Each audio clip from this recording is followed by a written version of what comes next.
Hello. Hello. Oh no, my hips. Oh no, hold on. Hold on, my hips. We can't have that. This is a Christian Minecraft server. Hello. The music's very loud in my head. Hello, Fatoris. Hello, Baba. Hello, Gamma. Who else is in the chat? I saw more people. Joey hates me. We've established that. Miha, welcome. Iswal, hi. And Neko and Commissar, hello, welcome. Hello, Wee Wee.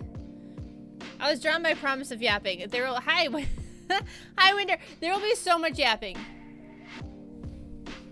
Music loud on screen as well. Okay, I'll turn it down.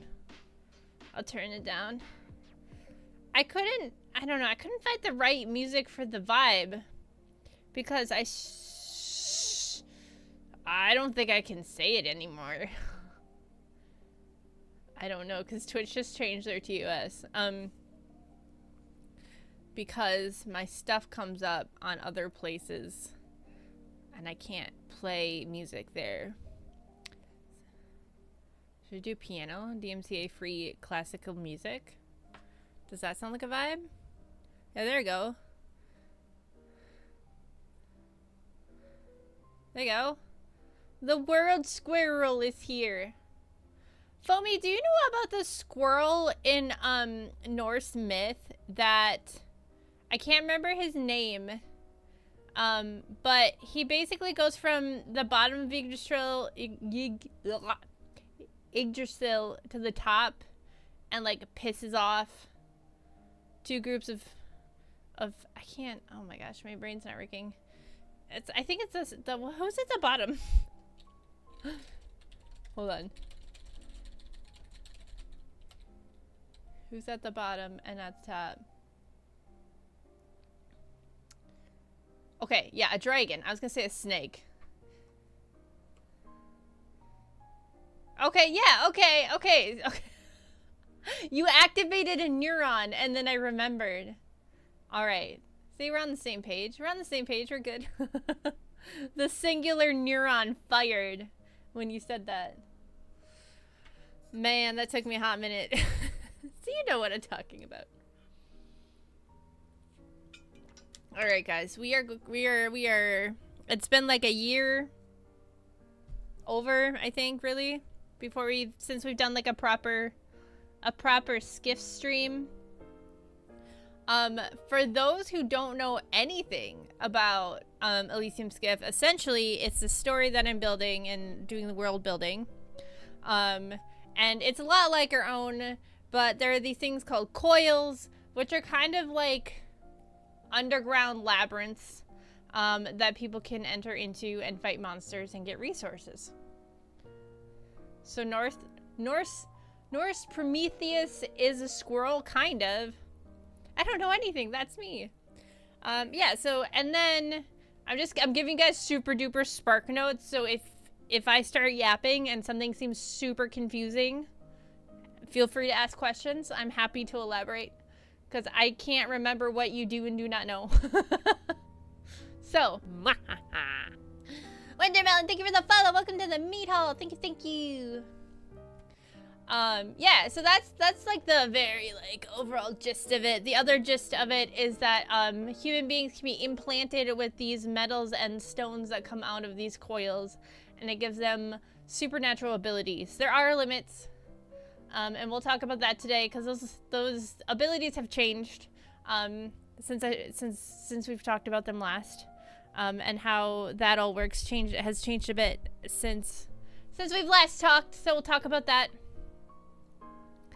I had this really cool plan to have like the window switch back and forth based on like notes and stuff, and I had it running with like 4 or 5 windows, and it was kind of neat. But then it started crashing out and it was using up a lot of my RAM, so I had to abandon that plan, which I'm kind of sad about. But it was a neat idea, but it does not work. Does not work. Weren't the coils dropped onto the planet? Yeah, so actually, I think since we're talking about world building and like the kind of history of it, I feel like I could probably share that part with you guys. Essentially, the coils are dead gods that dropped into the planet like hundreds of thousands of years ago. That piano got super loud in my ears. And then dropped into the planet like 100,000 years ago, and now are full of monsters and stuff. So that's why they give an unearthly power. Hello, Ammonia. Welcome to the stream. Wow. Yeah. So my plan is kind of like take notes over here and then just doodle on this, work on this a bit more. This is one of the characters. While we're yapping, so I can do something with my hands because it makes it easier to yap than just sitting here staring at the computer. I did have a couple people ask questions in the Discord, so feel free to ask questions here. And then I can also answer the questions from the Discord, so I'm gonna pull those up. Because there are a lot of, like, generalized questions that I thought would be good to, like, start off and kind of do, like, a warm-up. You know, like a warmy-uppy type vibe.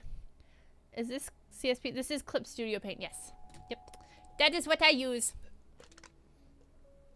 I was trying to give more screen real estate to the actual, like, canvases. But then I realized because of the, like, size of my screen, I can only do so much. You know what I mean?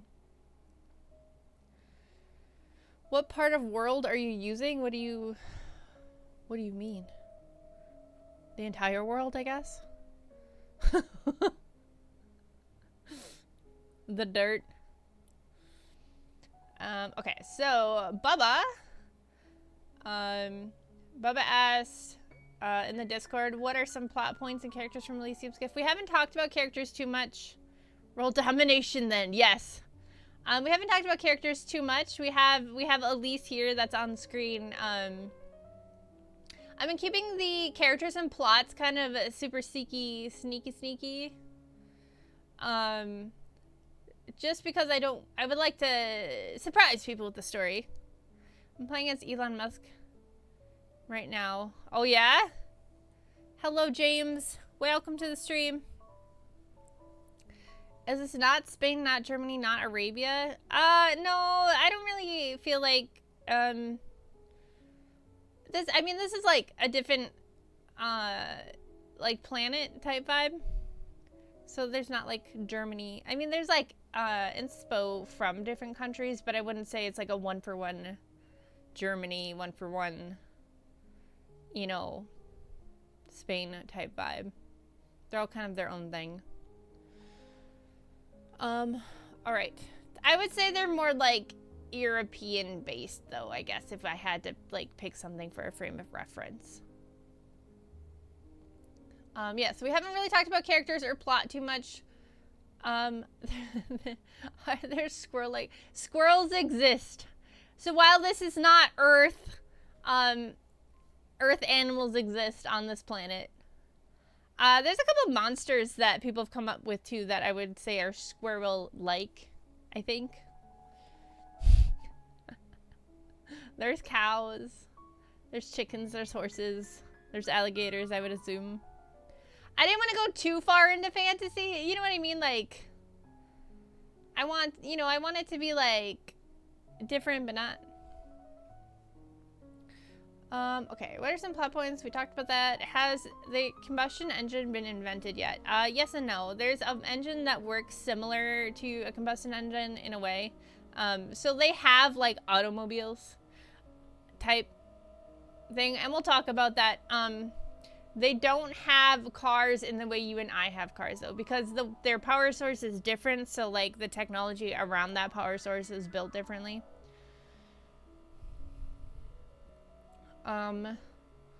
What's the most modern feeling technology there? There's like a semblance of a telephone, I would say. It doesn't function exactly like a telephone. And there's like refrigerators, but again, they all function differently. They're like reskinned almost. And like only the rich people can have the high-tech kind of stuff. And like the quote-unquote telephone is not, it's not like instant transmission. We don't pull a Goku over here. No Gokus. And we'll talk about that too. Completely unrelated, the squirrels in my neck of the woods are massive. They're like cat-sized squirrels, not kidding. My god. Do they run off the godstones? Yeah!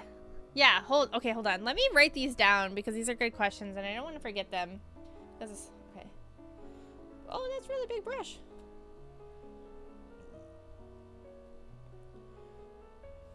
Maybe if I find something that doesn't have stabilization.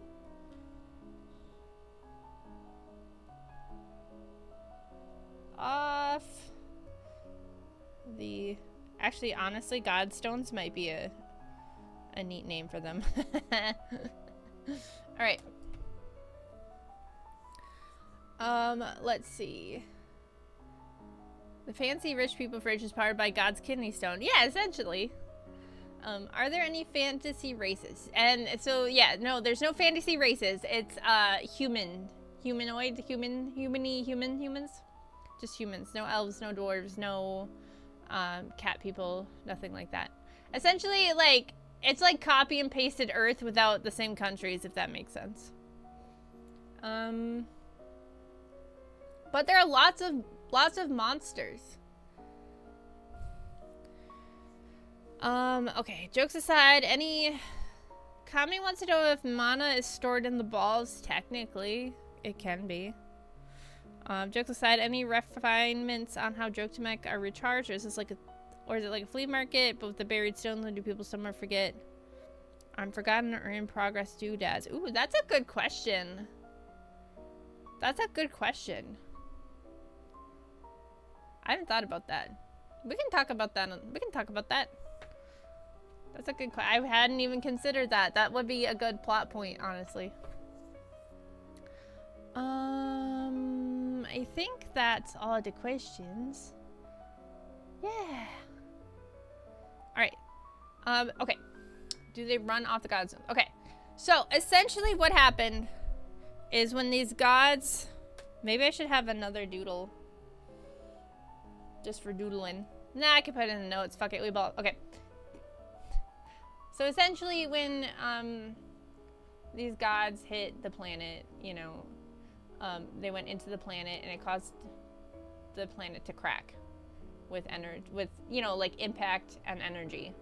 And there's several coils across the planet. There's not just one. There's like, I think I had like 15, maybe, or 10, something like that. There's multiple coils.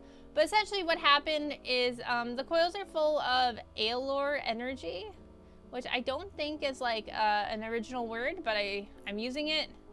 And if someone doesn't like it, they can contact my non-existent lawyer. But these the coils are full of Alar energy, and then Alar energy also cracked through the planet, causing these like fissures that then can reach other coils or reach other places across the planet. So like how, example, the like telephone would work,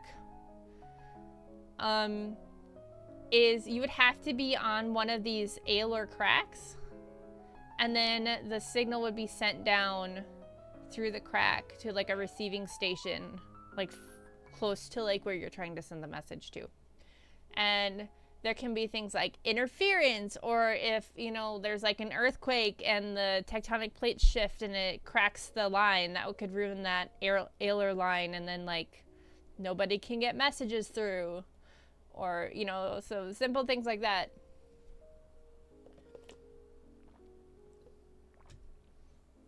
So that is how, so going back to charging the crystals, that is how people who don't necessarily live like right on top of a coil can charge their stuff, is they can bring it to an Alar line.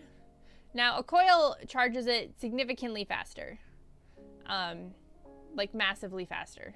But if you bring it to an Alar line, you can charge your stones off of that and get more energy from that.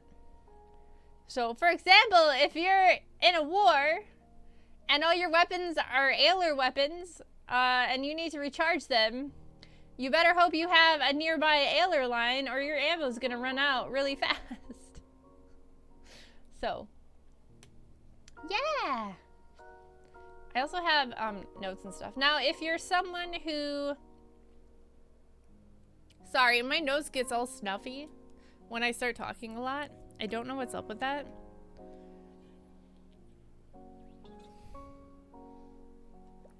I'm just trying to not snort. I know you guys want me to, but I'm trying to not snort directly into the microphone.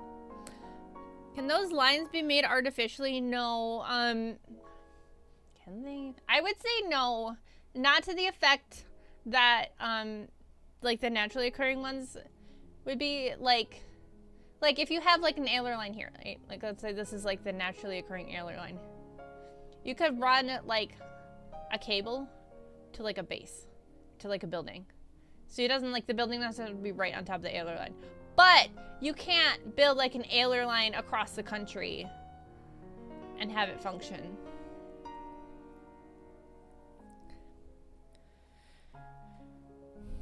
Are these crystals a generic energy source, or are some specialized to different tasks? That is a great question, Neko. So in the past, this is one of the big changes I've made. In the past, we had different colored crystals, and each different colored crystal did a different colored thing. And I have scrapped that. So now you have the stones, you have crystals, and that is it. They're all like a blue color. They all have the same energy. The colors are the same, they do not matter. The points are made up. The elements of harmony, yeah. Damn, you're setting yourself up for some crazy real estate-based conflicts. Hell yeah, I am. It's not free real estate. It's not free real estate. So yeah, basically, in the coils, you can fight monsters, and you can pull stones out of their bones, and you can put it into your own body, and become like super augmented human, you know, and then you can do super cool augmented human things, like make a ethereal sword burst out of the air like that. Yeah, because you're a superhuman now because you have crystals in your skin. Hello, Paladin, how are you? So there's a generic crystal, but a device that has all kinds of magic stuff in it to make it do different things. Yeah. Hello, Bacon. Welcome. So I haven't put too much thought. I've been focusing more on characters and plot the last like year or so. I haven't put too much thought into like the joke to mech like peripherals that we talked about last time. So like, for example, you're talking about like toasters and how like a toaster, like how someone could have a toaster. Because basically these things, these little guys, function as batteries in like the most simple sense. So like you have your toaster, right? And maybe it'd look different because it uses Euler energy. And Euler energy doesn't produce heat, but maybe it can function sort of like electricity. And then you'd have like a little, compartment in the back where you'd put your Euler crystals in, you know, and then that would make it work. And then when it died, you would take the Euler crystal out and take it to a recharge station, which essentially is just like a hole in the ground in the coil. Or you would take it to an Euler line. No, I cannot draw the Lost Planet radiator for you.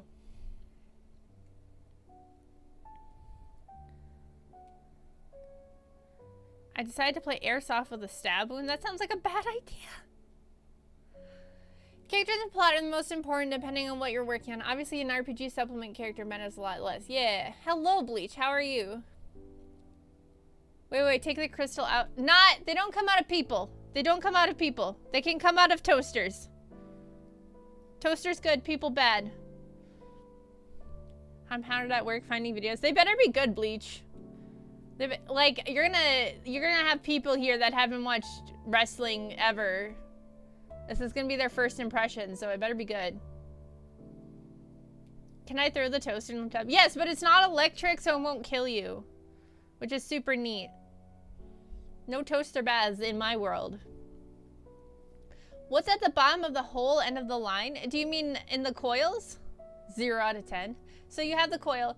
So my struggle I've been having is trying to like come up with how big these things are. Basically, it's big enough you can have an entire massive city on top with districts. So that's how big it is. But then it's also like stories upon stories upon stories upon stories upon stories upon stories upon stories of height. And then the hole in it's big enough that you can have a whole other super slummy city underneath.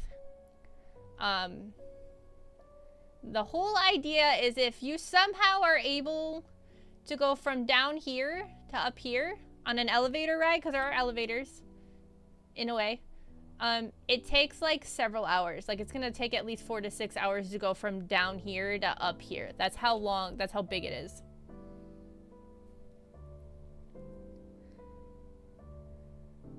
How do you have a city above a hole? It's not above a hole. It's above a butt plug. It's above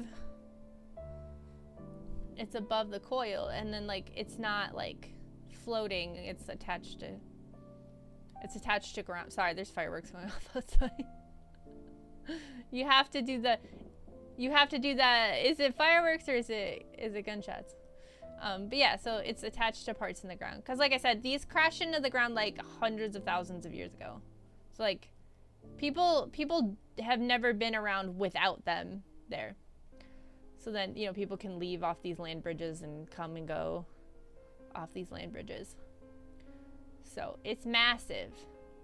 It's incredibly massive. Like down here, think Night City without the cyberpunk elements.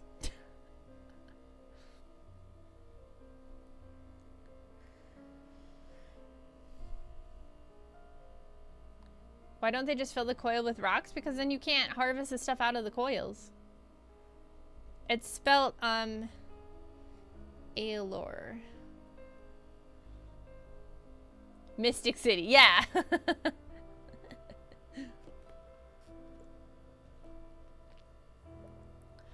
What's the power source? Like, we have power plants and stuff. Oh, okay,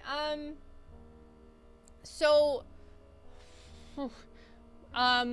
It's not, so like down here and most of the world, the time frame is not like, okay, every time I bring up like the time frame of this happening, people go, that's not da, da, da.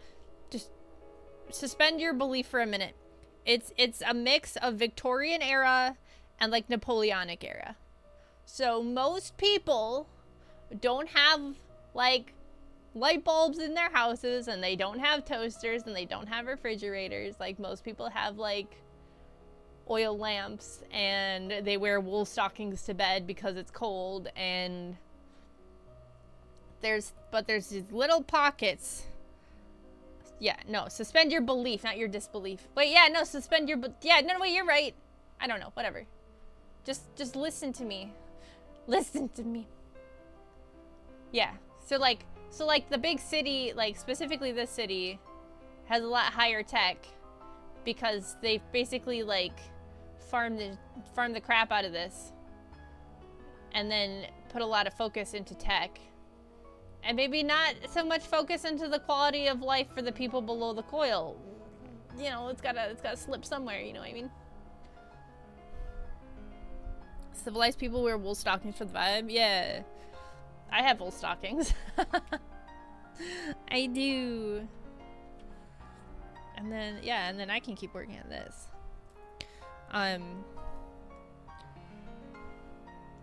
So yeah, it's mostly, think like Victorian, like down here. Dividing my meat, but no toaster bag. You don't need to tell us what you're doing with your meat. You don't need to tell us that. I'm thinking about safety here. Spell punk. Yeah, I've been calling it Arcana punk. It doesn't fit perfectly into it. It doesn't really fit perfectly into any genre, to be completely honest with you, but that's okay. So people are like, oh, what's your thing about it? I'll be like, well, do you have a minute for me to explain? Because it doesn't fit neatly into anything. Which is fine. Is Ailer good enough so electricity isn't used? They don't have, yeah, so electricity's not a thing. I don't want to go look at Spelljammer. I've looked at Spelljammer. They got boats in Devoid. I actually wanted to make a character that was a Spelljammer, but it never did. It never happened. Yeah, so there's no electricity.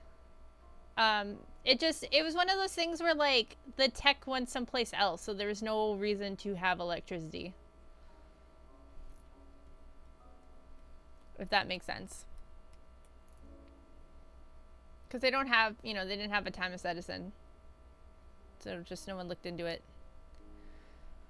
So do the people have access to tech and consequently magic just like have unquestionable dominance over all the states? So a lot of this stuff that I'm answering for is based off of the main country that the characters are from. So this is, you know, this is where it gets kind of wonky because there are countries that don't have coils in them. So obviously their tech wouldn't be as high as a country with a coil because they're not able to, you know, or they would have to like import resources and everything, and that gets more expensive. So there are countries that have significantly lower tech, you know, than like the country I'm speaking on. There are also countries that do have coils that treat it differently than how this one does. So the main country I'm talking about, its name is Charius. And they are a monarchy, but it's like an investment monarchy, if that makes sense. It's kind of like the monarchy can invest into nobles. Oh my gosh, I explained this so well. I explained this so well to somebody else, and I was like, hell yeah, I got it locked down, and now I don't. Basically, the crown can invest in business ventures for like a share of the company and their profits. I mean, like standard business investing. But then if the crown invests in your company, that gives you like more authority over certain things. So like people will jockey to get invested in by the crown because you get like a special like seal or license or something like that, if that makes sense. So it's very like corrupted capitalism type vibes in Charius. Not every country functions like that though. So that is why there's such a disparity between the rich and the poor though. Kind of like the East Asian. Yeah, exactly. Yeah. The East India Trading Company. Yeah. So like the poor down below work in factories. Like down here is very like Victorian, like working conditions. You know, you're getting sawdust in your bread, and you're sleeping like 9 people to a room, and everything's dirty and dusty, and people are dying of lung conditions, and kids are getting, you know. Hi, North. It'd be like that sometimes. Sometimes I feel like I'm going crazy re-explaining everything to people. That's one reason a lore Bible helps. I would love, I had this big plan to do like a big website, like a wiki, essentially, of like all this information. And then I like realized how massive of an undertaking that would be just on its own. And I was like, I don't know if I can do this by myself. Alum makes the flour extra white. That seriously happened in Victoria, England. Yeah, it's sketchy. Last modern tech question. Are there gas lamps, coal use, or steam tech? No steam. Because the Ailer energy doesn't make heat.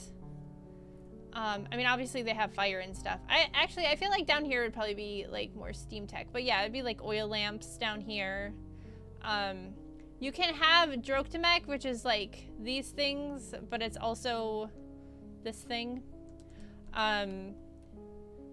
They can produce light. A lot of people will not use it as a lighting source because, like in their homes, because it is expensive still, even if you have a lot of money, because like how many lights are in a house, right? There's tons of lights in a house, and then you have to charge those crystals. So you have to pay to charge the crystals. So it just, and then you're like, oh, I'm constantly swapping out light crystals to replace my light bulbs. You know what I mean?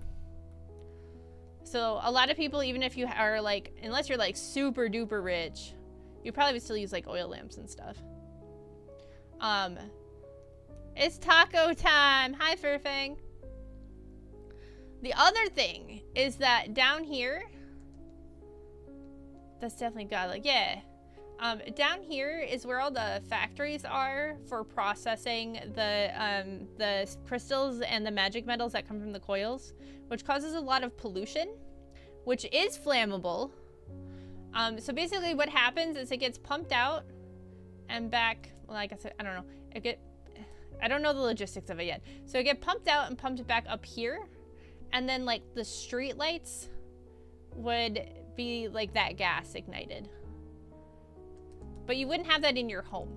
So that's like a state effort.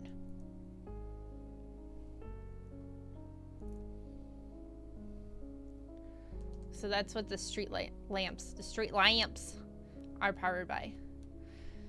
Do the Godstone's mines ever run out? No, so that part I did not change. You don't actually mine the stones out of like rock.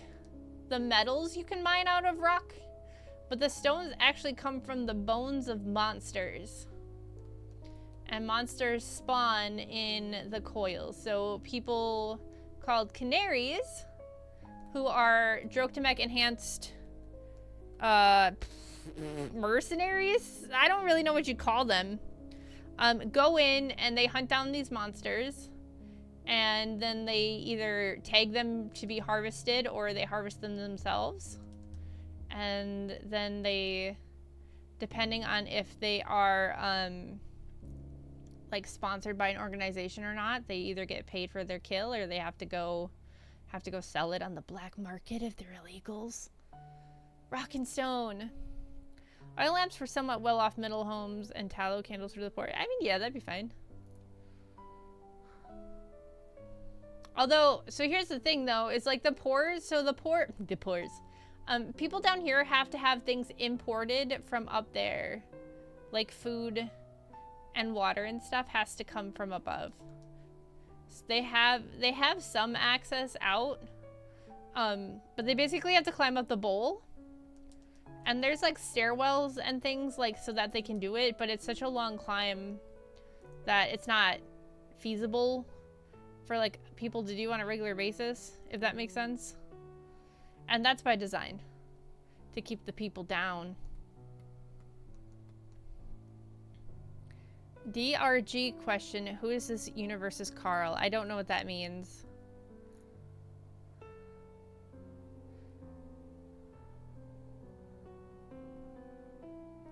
Welcome to Gladstone's Godstones. How may we help you? Yeah. And then if you're super rich, instead of getting your stones recharged, you just go to the store and buy new stones. My God. Can monsters be eaten more than once? I mean, can you eat a cow more than once? Hi, Nick. I'm good. It's going good. I'm trying to get chat caught up with you know, a lot of the changes I've made. Carl is a famous hero everybody dares tell stories about. What is this? Oh, this world's Carl is Jeff. His story is actually in the Discord if you ever want to go read it. He has a story. It's definitely Jeff. T. Hey ninjas, how are you? Is this for a TTRPG thing? So it's for like a novel or like a webcomic, but several people have told me that would make a really cool RPG setting. So like if I ever have the time and energy to like make that, I would love to do that. I would probably need assistance for something like that though. I don't think I can make an RPG by myself. Reed, I'm gonna pass on that. Well, that's your problem. It's a good story. Good story about Jeff. Oil is dinosaurs, kinda. Except for like you harvest it straight from the monster. You don't have to wait for it to decay or anything like that. It's okay, I guess. We own TTRPG. Yeah. Hell yeah. Make it happen, boys. Time for Kickstarter. I don't think I could handle the pressure of having a Kickstarter and then having to follow through with it. I think I'd throw up and die.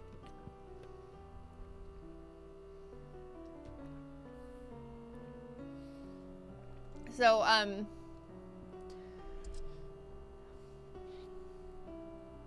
can see there would be crystal recharge services where you take your depleted crystal and give you a charge one. Wow. Then send someone off to one of those fishers with a cartload of depleted crystals to charge them up so they can sell them again. Yeah, exactly. Making a TTRPG is tough. You could always choose one that you like and go from there to make it easier and semi less stressful. Yeah, I was thinking about like, well, so when I first started this, I was like, I could make a 5e module, and then now I kind of hate Dungeons and Dragons, but you know, that's a whole nother bucket of worms.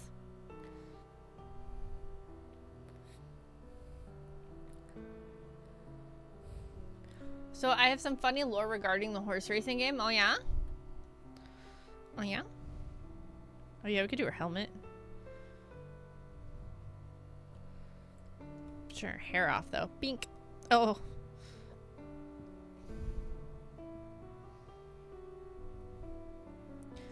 Get that out of there. You'd have an easier time converting Iron Claw? I've never even heard of Iron Claw. What is that? Fight beasts and kill them with whatever empty crystal you have to siphon energy. Yep. Nope, actually, you just stick it in the ground. You stick it in the ground and wait. But it has to be in the coil for it to charge quickly. Otherwise, you have to take it near an ailer fissure and leave it there. So, like, what Commissar was bringing up earlier was, like, if you left your rocks there unattended, could someone just walk up and take them? And I'm like, yeah. Like, if you didn't have, like, a secured way of securing them, someone can definitely just walk up and take them. So there might be people in the world that just, like boost boost crystals off of charging areas. And I think that would make a really cool short story, to be completely honest with you. Nice, that's how I recharge. Is a furry RPG? Why are you like this, Buddha? Why? There could be a rebel group that runs a stone polishing gig and they shave off bits of the stone to power and build weaponry. Oh, that's a cool idea too. So horses and their digestion work harder depending. I posted that on my Facebook. It was really funny. People are freaking out. Okay, so hear me out. Some kind of villain called Gun Run or something equally stupid. He's the CEO of a company with really good public rep, but he secretly... Yeah, dude.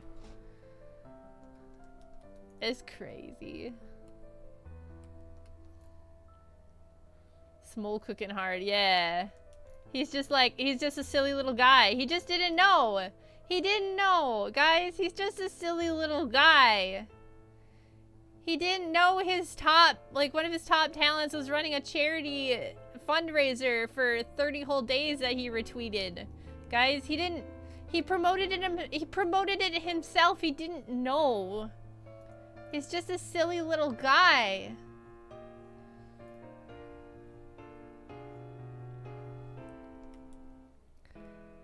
I just looked up Ironclaw. It's far from the worst RPG I've ever seen. Wow, really?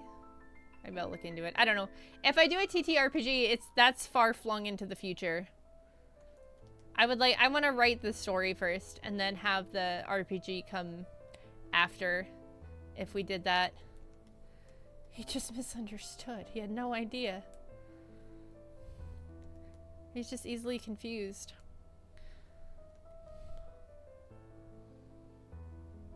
You might like Starfinder. It's like sci-fi Pathfinder. I haven't played Pathfinder. Dan wants to get everyone together and do a Pathfinder game, and I was like, maybe. Because apparently it's got a lot of... My complaint with 5e was that they dumbed it down so far that like every character was the same character. Like there's literally no point in specializing in anything unless you wanted to like actively hobble yourself. GURPS. I've never heard of GURPS either. Oh, when Buddha says furry RPG, he's weird, but someone else says it's fine. Yeah. Buddha, you're the weird one. I don't know if you know that. Dude, I'm not gonna lie, watching that happen live was crazy how fast it'll crash. It did come down very fast. GURPS is the sound I make when I drink too much Sprite. Same. But for me, it's Coca-Cola.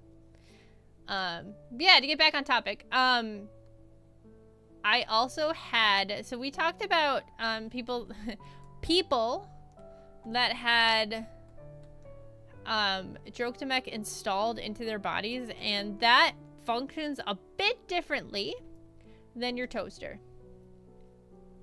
The crystal that's installed into a person's body does not need to be recharged near an Alar field or fissure or in the coil. They simply eat your calories. So people who have Droktamech installed need to eat more, or the crystals will start eating their body against their will. So people who have that tend to need to eat a lot more than people who don't. People cannot get turned into toasters, no. She looks so cool! Ooh. Wait, let's do the braid. Hey, so cool! Ooh. I see.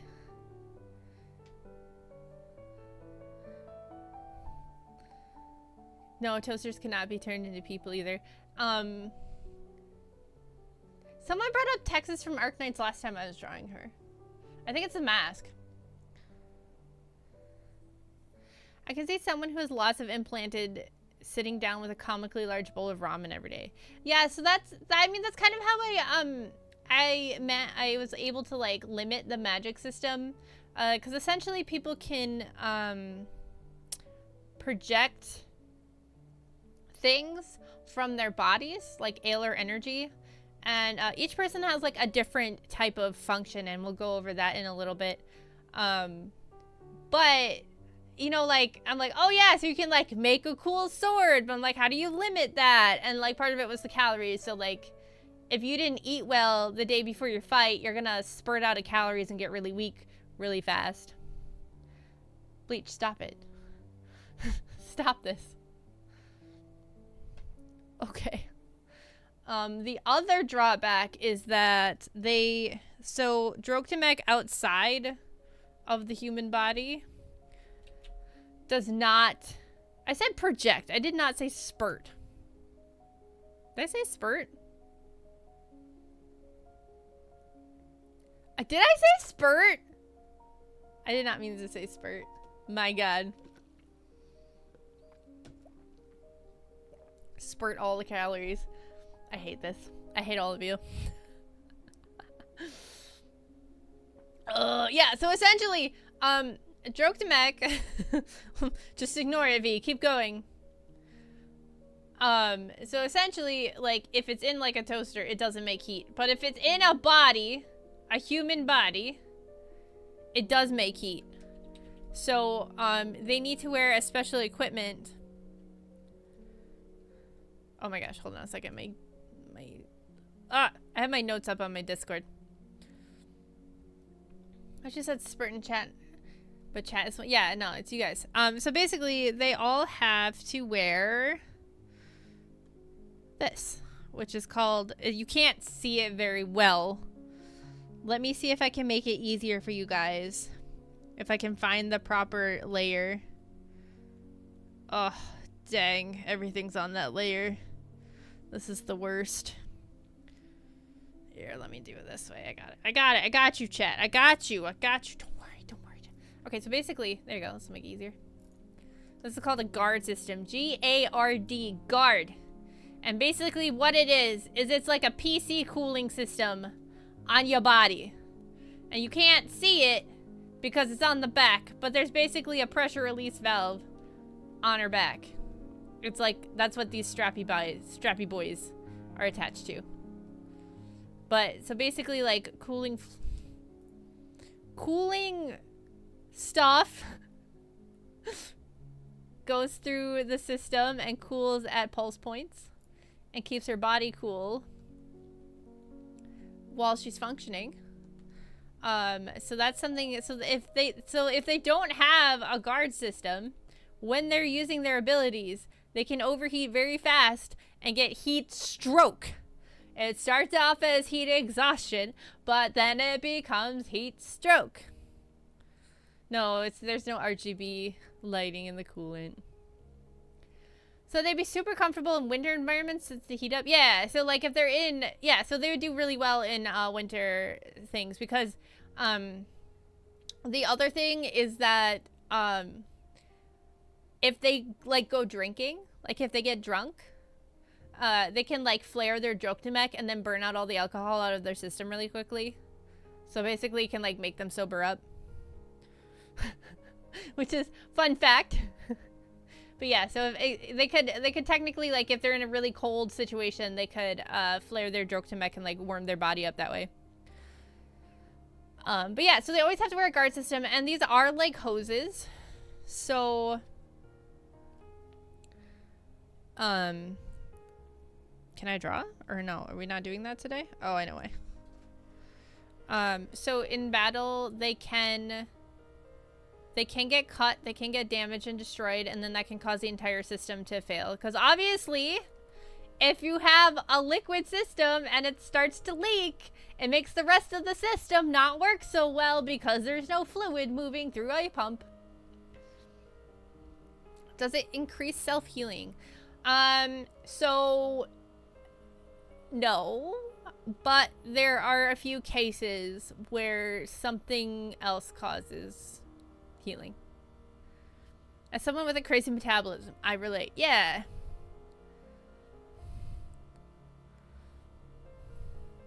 I like the concept of it. Thanks. I literally only thought of it because I had this cool mental image of like someone getting like really intense in battle, and then yeah, here, wait, let me. So behind her is like a system, like basically be like the pump And then like a couple blow off valves for like it, because obviously like when water, actually water shrinks when it gets hot. How come things need to depressurize when the fluid gets hot? Water shrinks when it gets hot. What's up with that? We must have a science nerd in here somewhere that can answer that question. The suit makes sure a user be really nice. Yeah. So I'm thinking like intense fighting for a few, then taking a beat to find an opening to vent, and then going back into it. Density? Is that what it is? Water gets bigger when it's freezing and gets smaller when it's warmed up. Oh, water vapor. Oh yeah, that makes sense. Okay, yeah. Okay, no, okay. Sorry, I remember chemistry. Yeah, so basically I had this cool idea where you have like this thing at their back with like with like blow off valves, and then there'd be like a little nozzle here, you know, and it's pumping stuff. It looks complicated and like steampunky, I don't know. You know, and it'd be at the lower back.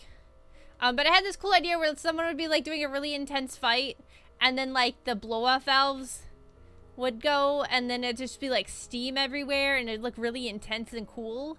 And that's literally the only reason why I made the guard system, because I just like aesthetically that sounded super fucking cool. So that's literally where it came from.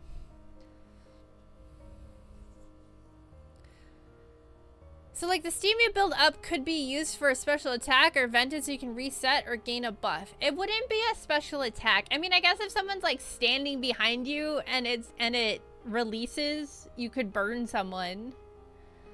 But it wouldn't be, it's not something that like you would manually release if everything's working properly. It would be something that just releases when the pressure is enough. When the pressure hits a certain threshold. Now, I'm sure there's points where things get damaged and you have to manually, like, force it to release if you're not, you know, versus, like, blowing a hose or something. I could see that as a VFX at the end of an intense fight. Yeah! See, isn't that such a cool idea? I see, just throwing out some ideas. Just really like the concept. Yeah! Let me think. There's more about the guard system. Oh! Also, you can get these little packs, little canisters, I suppose. And I believe this was Robo's idea originally, but it's little canisters, and it's basically, it's not nitrous oxide, but think something like that, right? Is that what gets cold? I don't know, but you basically, like, if you're like overheating and like shit's going too hard, you can like pump it into your system and basically like super cool it really quickly. And obviously like you can't be carrying like 100 of these, so it's a CO2. Yeah, there we go.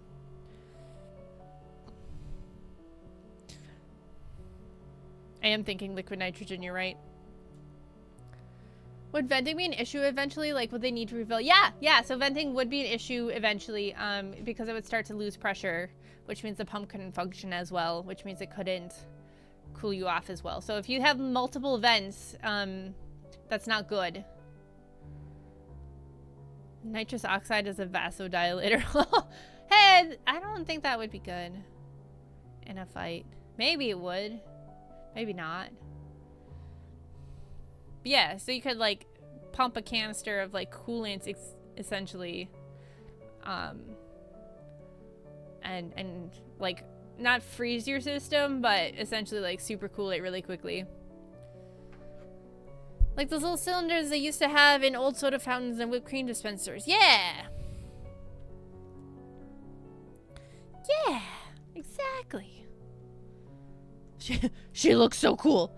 I will say, Elise here, and I mentioned it last time I drew her, Elise's armor looks a lot different than what a normal standard soldier would have. She's special. She's very special. She's a special soldier with a special type of armor. So this is not standard. I know this looks very futuristic and high tech.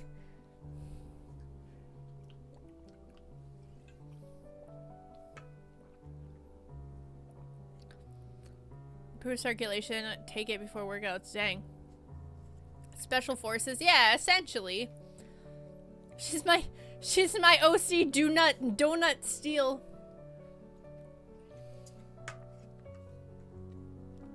Oh yeah, wait. What's her power set? Oh, great question. You know what? We'll go and thank you. Dang, Neko, you're just doing great with like the segues today, man. You're just on it. Thank you. Because I'm bad at them. Elise, any connection to Elysium Skiff? Ha, ha, ha, ha.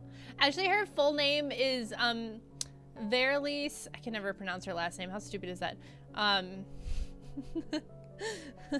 Verlise Railhall. Ryle. I've heard several people pronounce it. I'm like, yeah, that's how you pronounce it, and then I can never pronounce it. It's R-H-A-E-L Hall. Rail Hall. Rail Hall. Not rail. Rail. I guess it'd be Rail Hall. Rail Hall. Rail.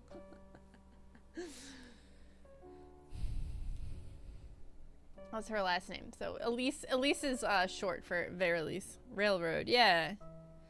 All right. So her special thing though. So last time we talked about it, there were 3 main types of uses for the Droked mech. That has expanded to 5.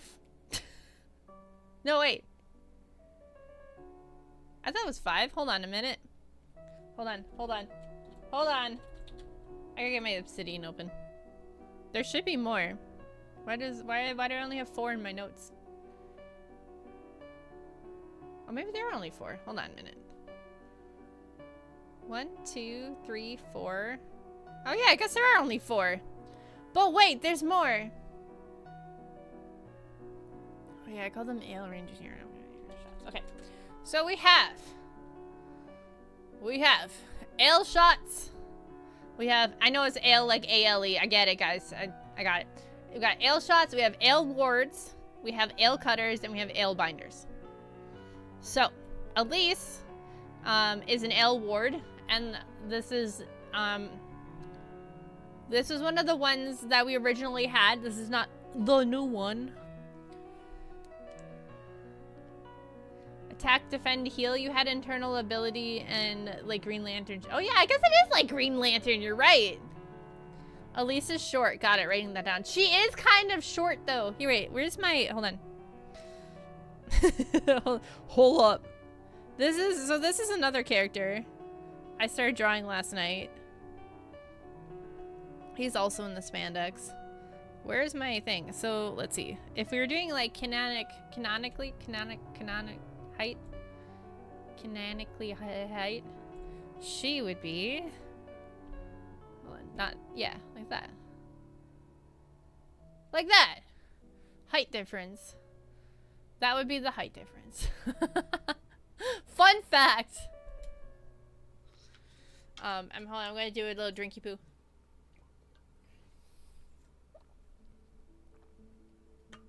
I have to save my work from bleach.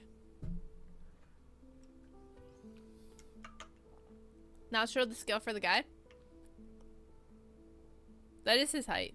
I mean, based to her. Wait, what? Wait, what?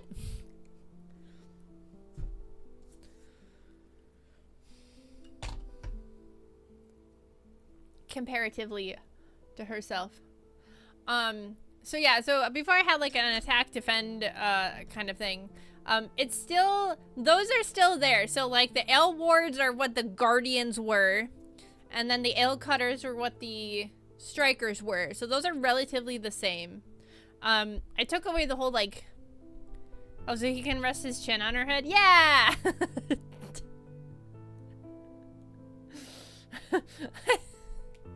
Sorry, I'm trying to be a normal human being. I don't want to spoil things. I assume he's like 6 feet tall. Oh yeah, maybe. I never really like got a specific height. I feel like he's probably like 6. Like he's tall, but not super tall. I'd say, yeah, probably around 6 feet. That'd be good. So anyway, Yeah, so ale cutters were strikers, ale words were guardians. I got rid of the whole like gendered thing where one would be like, you know, like the guardians would be women and the ale and the strikers would be men. I got rid of that. So anyone can be anything. They still tend to kind of lean one way or another, but it's not like an official rule or anything like that. So we also have ale shots, which is kind of based off I think I called them slingers. No, you can't really multi-class. The other thing with the Droktomek, so you have like your primary Droktomek, which would make you like the ale ward or the ale cutter or the ale binder, but then you also have like a secondary system. So like for example, an ale cutter might have something that boosts speed or strength built into their system, or you know, an ale ward might have strength built into their system so they can like hold down, you know, large hits without getting like knocked back and stuff like that. So like you're kind of built into what you're doing. You know, ale shots might be built more for speed. So ale shots, like their name suggests, fire things. They're kind of what the slingers were, but in a more direct way. And they can be, so they take the aler energy and they can fire it kind of like a rifle, essentially. But depending on how you function as a human being and you train with the ability and things like that, you can have people that can be like super precise snipers, and then you can have people that like function kind of like a shotgun or like a missile launcher. So it kind of just is based on like personality and how you train with it. So like you can train within your class to kind of function a little differently. Not everyone's going to be like sniper sort of deal. Is it chosen or is it like random when you get the crystal? It's based off of the type of personality you have and your system. So people that end up being ale wards tend to be more of like the protective type personality. People that are ale cutters tend to be more aggressive. You know, like that kind of vibe. People who are quiet and precise normally end up being ale shots, that kind of thing. It's not like an official hard rule, but like that's like the general rule is kind of just because the idea is that the aler projections that you make when you know, use your Droktomek is essentially like a soul projection. So it's supposed to be like an image of your soul, essentially. So like someone who's really, really hyper aggressive that likes to attack people probably wouldn't end up as an ale ward. So subclasses. Some ale wards can be heavy tank fighters or light agility fighters. I think it would be hard. So ale ward projects shields. So they would be more suited for tanking, yeah. The idea is that I wanted to give the characters a very strict like framework of how they function, but anything that can function within that framework is good to go. So like if you are using a shield offensively, then but you're still following within the rules of your class or whatever, then it's good to go, is the idea. So like Elise, for example, she can project a shield, but then she can jump on it, essentially. So she can project a flat like shield, like horizontal parallel with the ground, and then like jump on it, and then so she can get like aerial very quickly because she's basically using them as like stepping stones up. So like it still falls within the bracket of an ale ward, but you know, it's different. It's a little bit more creative. So like ale cutters, for example, produce weapons. So some people produce like axes, some people produce like you know, your general sword. Some people who don't really have like shapes to the energy because they have a very like kind of broken up, you know, like if like you're really like mentally like broken up and kind of destroyed and stuff, like maybe your weapon wouldn't really be like put together all nice neaty. Maybe it would look like really aggressive and shattered and like super scary. And then we have, can these projections be imbued with any effects like heat or light? No, they're not like magical weapons where you can like enchant them or add things to them. They do give off their own light. But they wouldn't, it's not something you can like add to them. It's just like, it's like a second-hand thing to the projection itself. And then we have the newest one, which is brand new. You guys are hearing it first here right now. Is the ale binder, which is someone that can produce like ropes or wires called ale lines. They're like cables. And you can use these to obviously like grab people and not subdue, like bind them up, I guess. You can restrain. Oh my god, the word is restrain. So you can use these to restrain people. You can use it to like make them like whips or to break up ground from a distance. Some people, you know, going back to that multi-class thing, some people train in a more precise way, so they act more like medics, so they can use the ale lines to like essentially act as like staples in a wound to hold a wound closed, or they can act like a tourniquet to keep someone from bleeding out. But again, it's how you train. Like someone who's really good at like crowd control and restraining people isn't, sorry, they can probably do some of the medic stuff, but like they wouldn't be automatically be good at it. You know what I mean? Because it's like, it's how you train. My first thought on hearing this earlier was somebody using their powers to keep a monster as a pet or something. So that's a good point. So the monsters cannot on their own leave the coils because our air, or their air, I guess, their air is toxic. Let's see. The human air, the air outside the coil, is toxic to the monsters, and the air inside the coil is toxic to the humans. So there is a country that has figured out how to take monsters out of the coil, but essentially they have like reverse gas masks on, and they're super unstable. And gas mask meta, best meta, yeah. They're super unstable and hard to control. And think like the horse gas masks from World War I.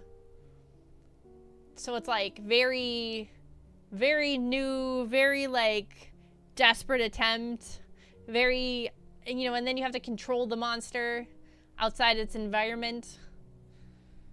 So yeah, there are monsters being employed in the war effort. That was another big change from what we were talking about like a year ago. A lot of the plot of the story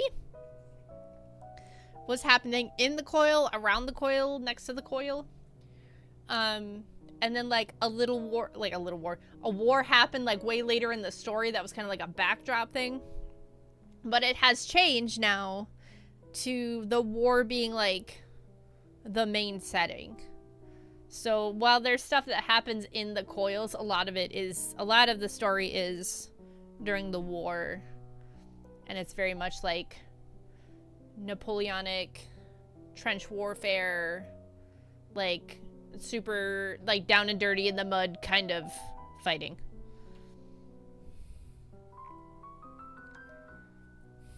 So just where my head went when you said binder the first time, but before I knew about them being mostly energy construct. Yeah. I mean, I could see you like lashing a monster and then like using it as a leash.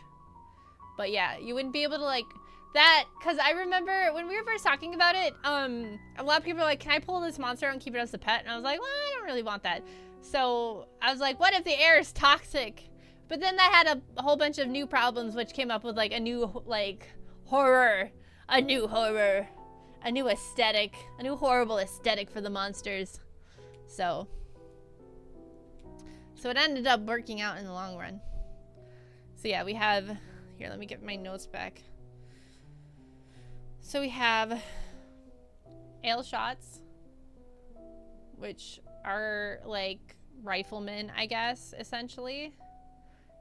And then we have ale wards, which would be like essentially your tanks.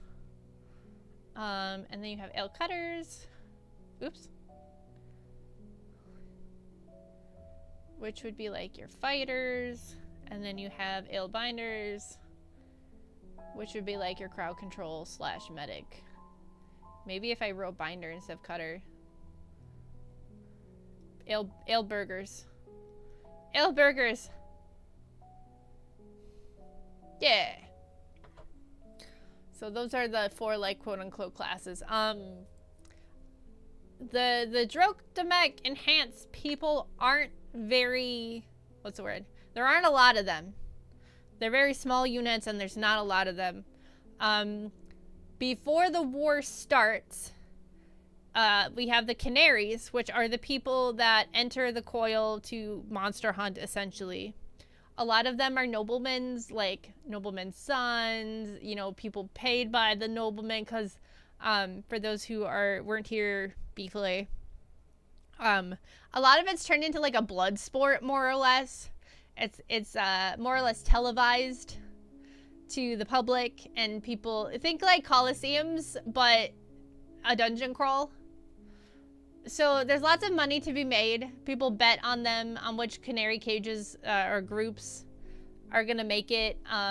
There's money to be made by the canaries because they're getting paid by the corporation that's sponsoring them, you know, that sort of thing. So they're essentially like, they're hunters, but they're also celebrities. When the war starts, those are not the Drogdemek users that get sent out to the front lines.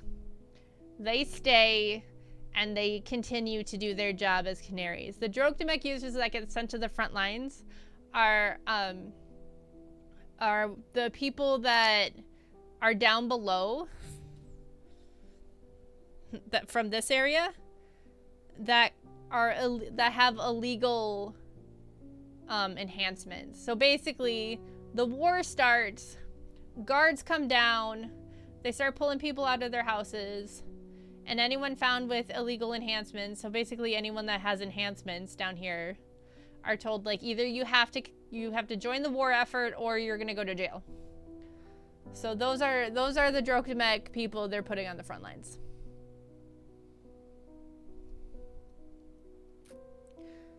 Sad. Cool though. Yeah, it is sad. I will like it's got happy stuff in it, but it's not a happy story. I don't think I would say. It's dark. I'd say it's gritty. Are there anyone who kind of defies classifications? Not necessarily a new class, but people whose expression of their class is so outside the norm it seems novel. So, yeah. So the group that Elise belongs to, all of them kind of function like that. They're not new classes, but they're so... Trying to remain hydrated. They're so hyper trained and they have such control over everything that they do that they don't use their Drogdemek like a normal soldier would. So like, for example, her using her shields as stepping stones, like that's not standard procedure. That's not something that like a normal person would be able to do because it requires like an incredible amount of control over the energy and timing and everything, because you can only project one shield at a time. So if she's using those as stepping stones, she needs to, you know, end one shield and get the other one up before she needs it under her, you know, and it's very much like a very intense training process for things like that. Another one, these are, I try not to be all over the place, I'm sorry. So her whole unit or whatever you want to call them, they're called talons. So they're essentially super soldiers, and there's 5 of them, like 5 talons in the entire system. So there's another one who's an alebinder, and while alebinders can like bind someone up and like kind of walk away, you still have to stay focused on the binding. You still have to stay close. Blah blah blah blah blah. And this talon is an alebinder, and he's so like controlled with it is that he can bind someone and like leave them there, or go do something else, or like do something else while holding a conversation and having someone bound. And then he can also like adjust how tight they are without having to like be there like actively focusing on it.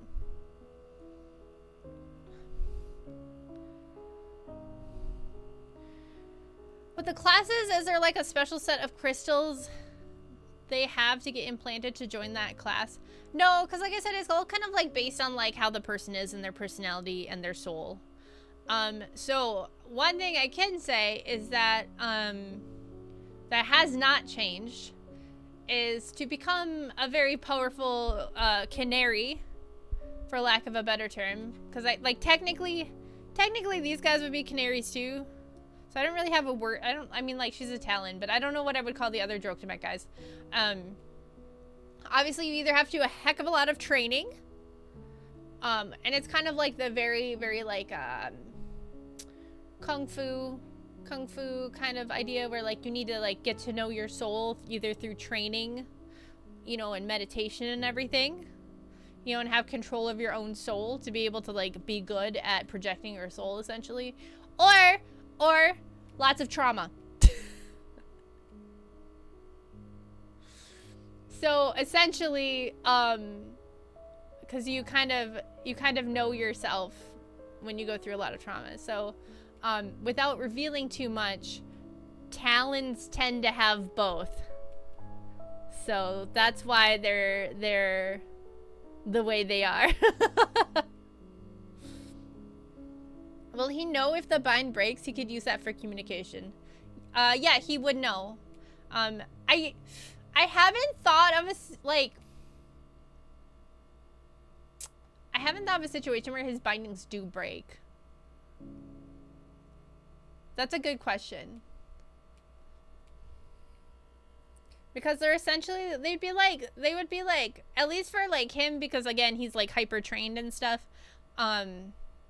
I feel like his bindings would be equivalent to like steel wire or like steel rope.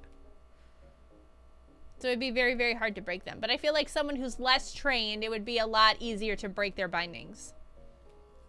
Or someone who is trained in more precision, you know, like while their bindings are very precise, maybe they're not quite as strong. Because I have these images in my head of someone like lashing out some bindings and then like hitting the ground with them like a big whip. And then, like, the ground breaking up and becoming uneven and difficult to walk on.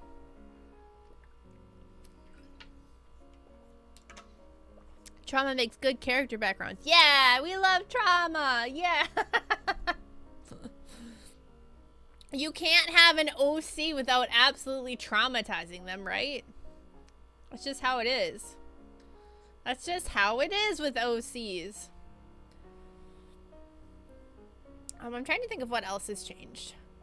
This is what I was scared of, that I would blow through all my notes quickly, and that kind of happened. Does anyone have any other questions while I try to find more notes to like talk about?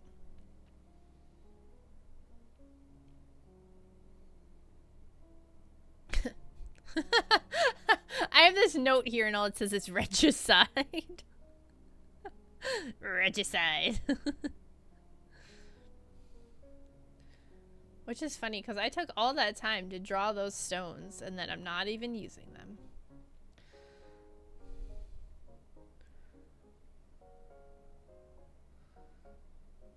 Wow, spoilers. Yeah, regicide.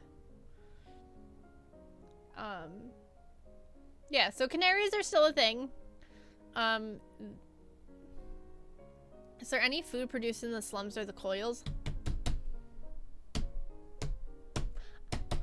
I have. Where are those? Hold on, give me 2 seconds. Hold on. That's a good question. Hold on.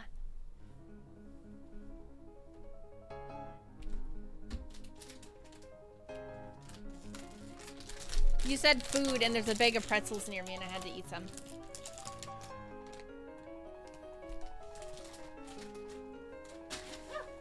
I have 2 pretzels. I'm gonna eat them. I think I have notes on this. Give me like 2 seconds. But they're like in my notebook, so I gotta find them.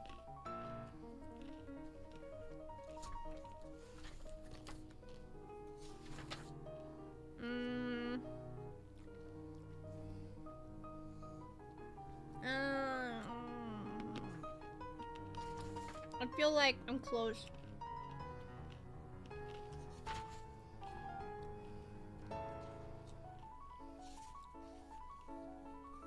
I'm looking. I'm grazing.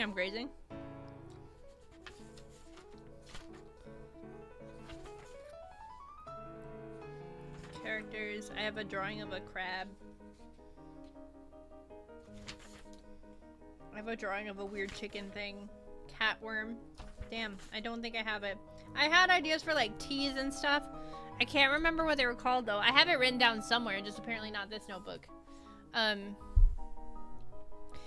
Well, and I remember we talked about it on stream a while ago about like, they would make like their own alcohols that were like really terrible.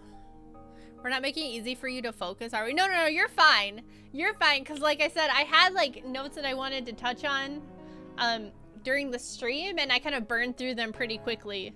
So, you know, it's okay. That just gives us more to talk about. But yeah, I'm mad now that I don't know where they are, though. I had like a list of like the tea they get is not like tea leaves, but it's like, you know, like when you have loose leaf tea and then when you like use it all, there's always that smashed up stuff on the bottom that's like powder essentially. So like essentially they would have like, they would get that as like rations essentially, because basically they have to get, where'd my pen go? Wait, where'd my pen go? Oh lord. Oh lord. I lost my I can't draw. My stylus is gone. I got 2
The kind of food that the soup kitchens for the homeless get for free from wholesalers. Yeah, they just get like the leftover crap. Cause like that's the thing, right? Is like the factories are down there. So like the manufacturers need them alive. They don't need them happy or healthy, but they do need them alive. So they do the bare minimum to keep them alive. Is essentially what the dealio is with that. You know, and people, I love the bare minimum. You don't even know what that means. Bleach.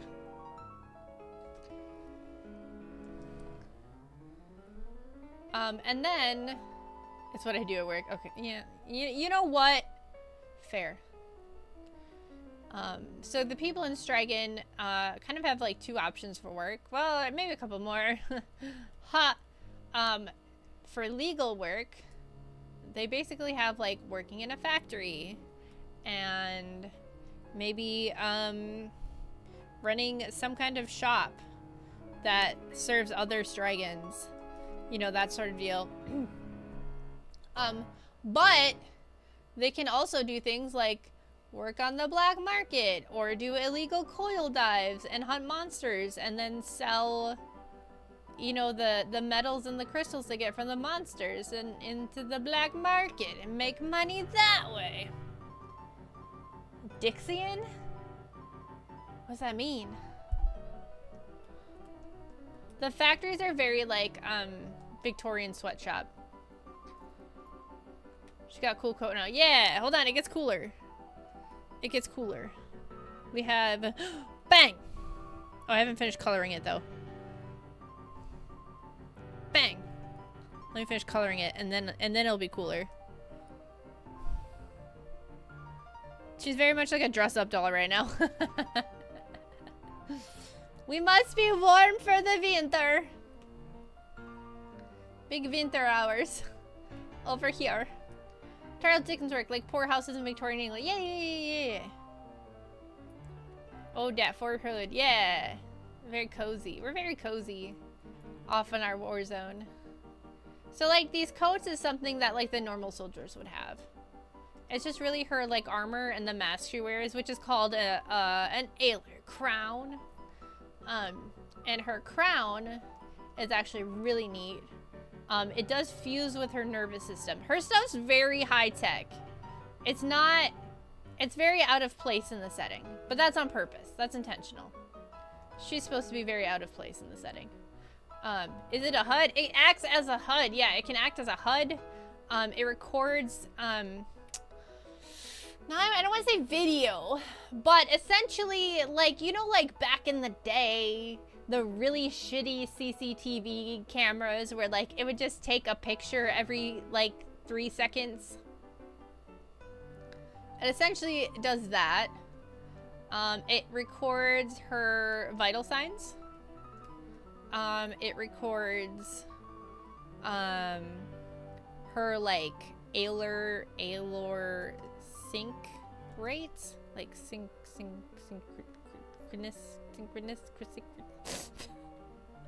You know what I mean. And that gets funneled back to someone called a handler who, well, no, I lied to you. It doesn't all get funneled back. Some of it's just recorded and stored into the helmet. So the handler gets, do we? I think so. The handler, so basically a Talon and a handler work, quote unquote, as a team. And hold on, this music's stressing me out. Beethoven, why are you so anxiety inducing? Piano too fast. This is much better. Handler, yeah. Don't do it, Bleach. Slinger, don't do it, Bleach. No, it's not. I promise. It kind of is. The slinger went away. Yeah, so basically, the handler and the Talon work as a quote-unquote team. I say quote-unquote because they... Essentially, the handler is to make sure that the Talon does not go off script. Because when I say the Talon is a super soldier, I mean the Talon is a super soldier. And they are significantly stronger than like a military unit. We both know I'm legally obligated to be a little shit at all times. That's true. That's true. So they're not like working as a team in like the way that like they're like mutual coworkers just trying to like complete a task. Essentially the handler has like a leash to make sure the Talon obeys. Kind of thing. They're legitimately like a handler, like you would have for like a police dog.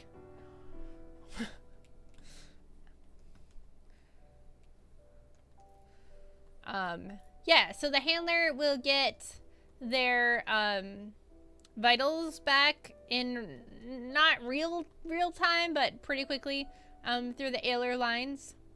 And then they will get like the still images back. Oops. Aren't the canaries basically celebrities, rock stars? Yeah, those are, but she's not a canary. But yeah, the ones that like go to the coils, yeah, those are still like celebrities / rock stars, yeah. Yeah. Is her hair like...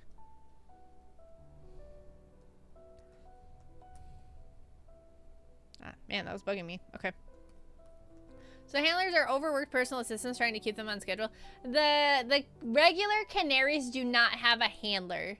It's just these Talons, which are like super soldiers. So there's 5 Talons total in the entire setting. So there's 5, like the handler group is larger, but there's 5 like active handlers handling Talons at any given time.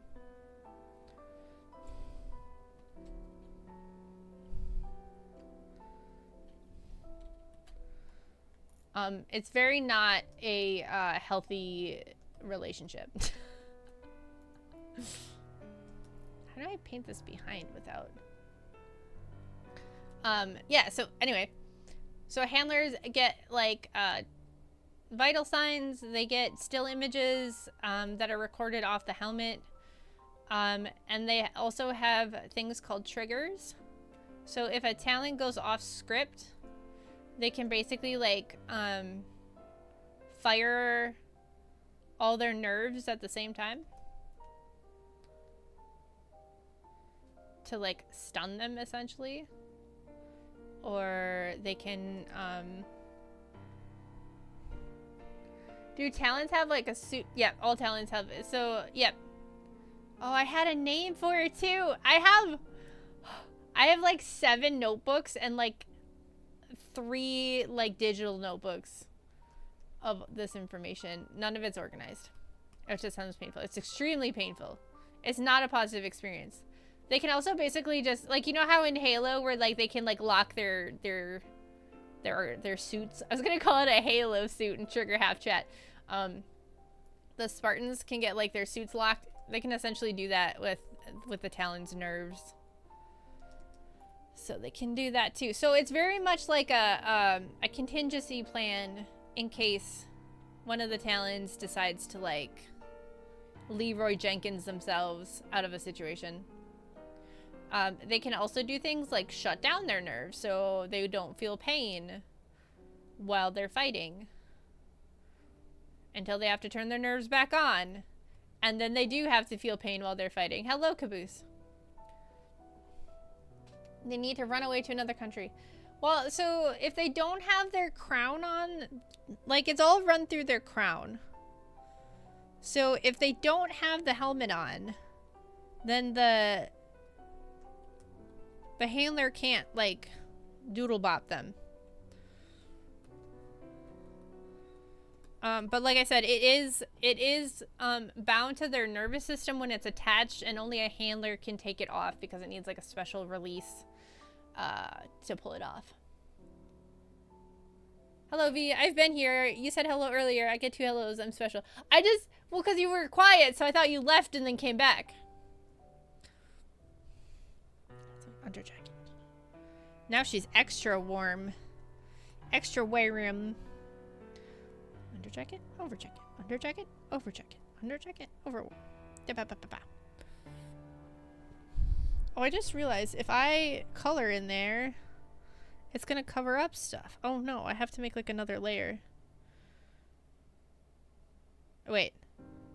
No. Yeah, no. I'm gonna have to put it like here. But then turn this off so I can see. Oh my god, and turn this off so I can see. So no combat damage can knock it off, or at least super painful, if not lethal. Yeah. Like if she gets shot in the head, it will, well, I mean, if anybody gets shot in the head. But yeah, if she gets hit like really hard or like knocks it off, it's gonna cause some mega goo goo damage. I was like, if she gets shot in the head, it's gonna do a lot of brain damage, but I was like, that would happen to anybody. Most people get brain damage when they're shot in the head. Oh no.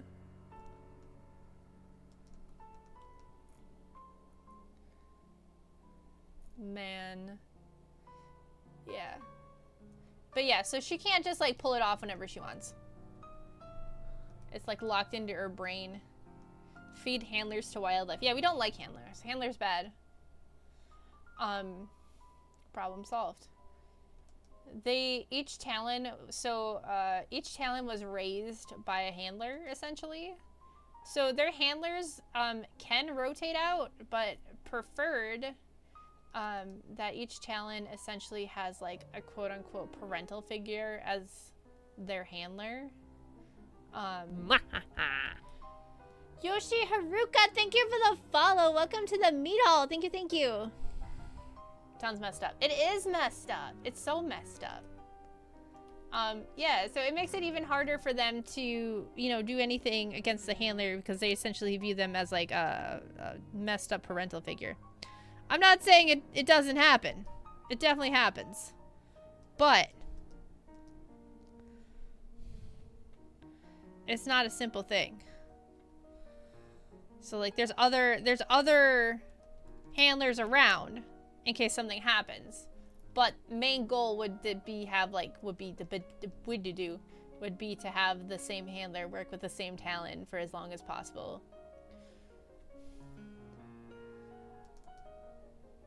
It's very emotional. Can I get a Hoya? Lore discussions are so intriguing, interesting, and fun. Thanks for sharing with us. Now show us your war face. My war face! I physically can't be angry.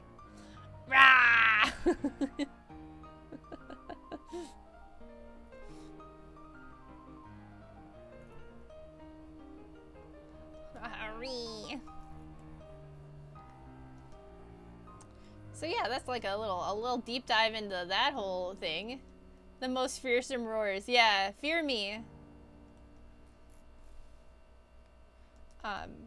But essentially, a talon's kill count would be expected to be in the hundreds. How do the handlers not die down there? Like, are the talons just good at protecting them? So the handlers would stay at base. So like let's say you have your forward operating base, your FOB, which is assumedly built near an ailer fissure, so that you can get communication back and forth, right? And then they would stay on base with their little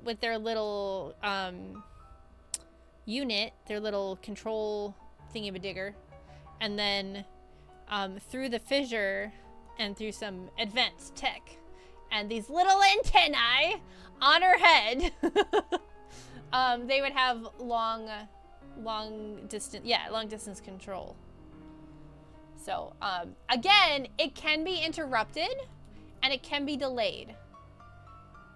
It's built to have that be nullified as much as possible, but anybody knows that war rarely goes smoothly. So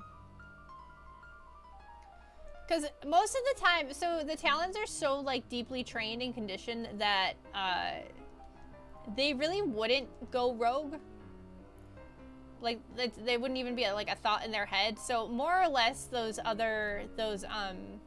triggers and stuff would be like a contingency plan and not something that would be used regularly, because it can cause like nerve damage. You know, if you're firing your nerves, all of your nerves off at once, like that's gonna cause damage eventually, right? So it's more like a contingency plan in case the conditioning fails. Otherwise they're just so conditioned and like brainwashed essentially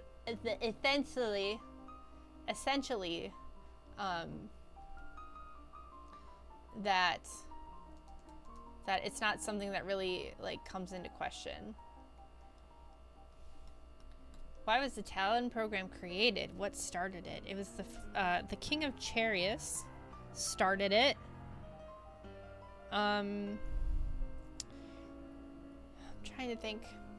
Try not to talk too much about plot, but I guess everyone will probably forget this by the time I ever get anything out. So it's probably okay. Essentially, to the public, it's just supposed to be like a show of force to show that Charius is strong.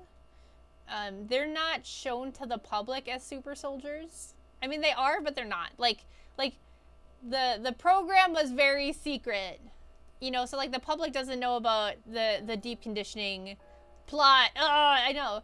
You know, like it's very like they're showed off as like a super force and everything, and we have like the best soldiers ever and blah blah blah blah blah, but like they're essentially like show ponies. But like nobody, you know, it's not public knowledge about what happened to them or why, or you know, things like that. There you go. I'll just tell you guys what the public knowledge is. There you go. That's what I'll do. That's what I'll do. So the Talon project is called, this is not public knowledge, so you guys have to, I'm giving you guys some secret clearance here. You guys have to keep it to yourselves. You can't even tell your loved ones. The Talon project is called Project Undertone. And basically they started originally with 24 children and raised them to be these super soldiers. And by the time the project was over, they had 5. So, you can assume. I'll broadcast this knowledge to everyone. No, I gave you secret clearance! No! No! How dare you? I thought you signed the NDA. Eat. Oh, you know what? I can't put it in there. I have to put it... It's gonna have to be like its own thing, and that makes me sad. But it is what it is. Yeah. So that's that. The king of Chariots is a little... in a world of rock stars, he wishes to be the biggest rock star. The strongest rock star. The rock star with the biggest stick.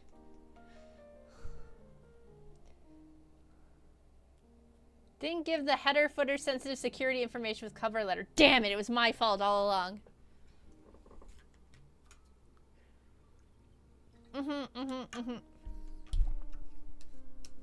He wants to be the rock lobster. Yeah, essentially they're more or less supposed to just be like a flex, quote unquote. At least to the public.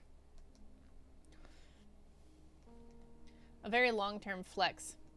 Be reviving Ozzy in the world. No! I don't know, that would feel really disrespectful though. If they are flex, would the Talons kind of be like celebrities and have things like trading cards and magazine articles about them and such? Ooh! Gamma, did you just clip my super secret information? Oh no, the war face. Okay. Good. I was be like, bro, that was secret. You're not supposed to clip it. At least make people work for it. Oh, Joey said he's gonna watch this later. We should make fun of him now. And then he can be like, I got to the part in the VOD where you guys made fun of me. The mobile clip tool is a bag of ass. It really is, honestly. The scariest fearsome war face. Yeah. Yeah, look how cool this looks. Yeah. And then you can be like, you can be like, yeah. Yeah, except for I gotta put this on its own layer, which sucks.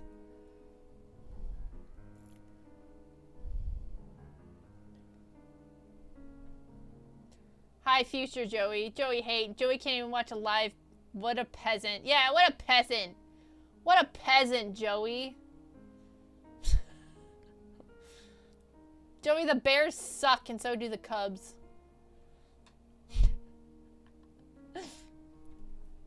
Alright, wait, someone asked about Mom. Yeah, I guess, yeah, I hadn't even thought about that. But yeah, I would think they would have trading cards and stuff.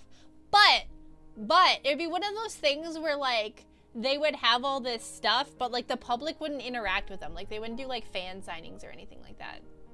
Because if the public got near them, they would know that something weird was going on. So they're very much those, like, those celebrities that no one's allowed to touch. You know what I mean? No one would be allowed to touch. No one can know the big secrets. Big sussy secrets. Sussy snake. Alright, I want to make this like a creamy colored. But yeah, having like trading cards and stuff, that would be good, I think.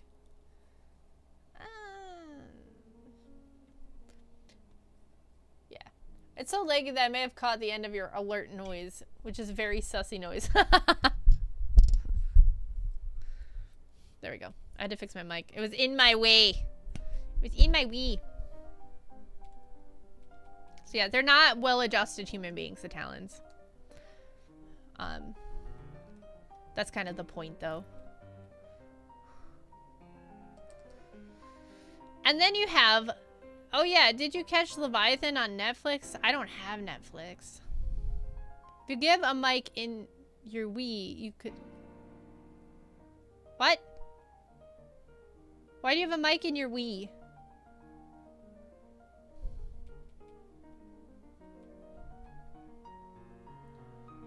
It has some neat monster tech? Oh. Okay, hold on, let me... Alright, hold on a minute. Hold on. The Leviathan. That's not at all how you... Jesus, okay.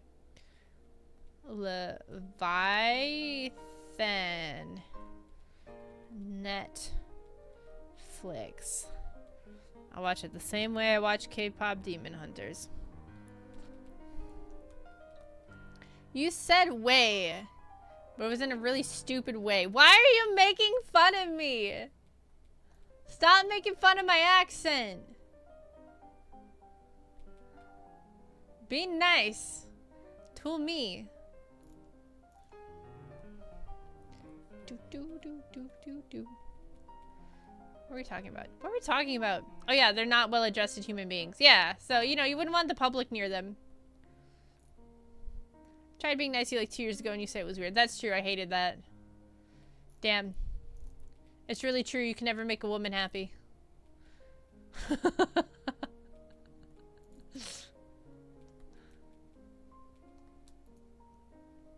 Does anyone have any other questions? Oh yeah, wait, hold on, I wanted to write down trading cards.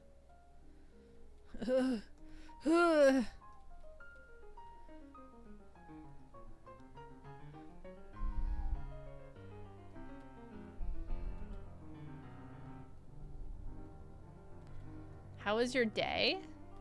It was okay. I was really tired, actually. I was very eepy.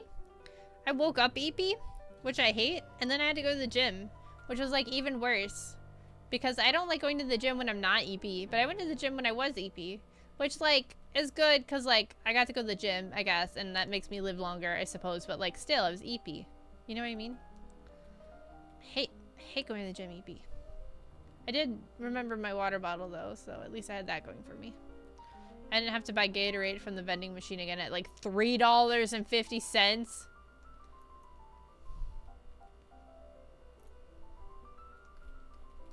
Beep beep beep beep beep beep beep beep beep beep beep beep beep beep. How was your day, Bleach? Beep beep beep. I'm trying to think about what else to talk about. There's, we talked about how the stones are basically all the same now. But we still talked about limitations. Got so many errands on Jake. Dang, big adult hours. Paying for that premium. Yeah, I know, I hate it. Like, do I look like I have enough to spend $3.50 on freaking Gatorade? I don't. But I also need to hydrate at the gym or I die. You know what I mean? Like, there is no in between. Could I have bought a bottle of water instead? Yes, but that was also $3.50. So I might as well have just gotten the Gatorade. Could I have gotten muscle milk? Yes, but the name weirds me out and makes me uncomfortable. So I don't buy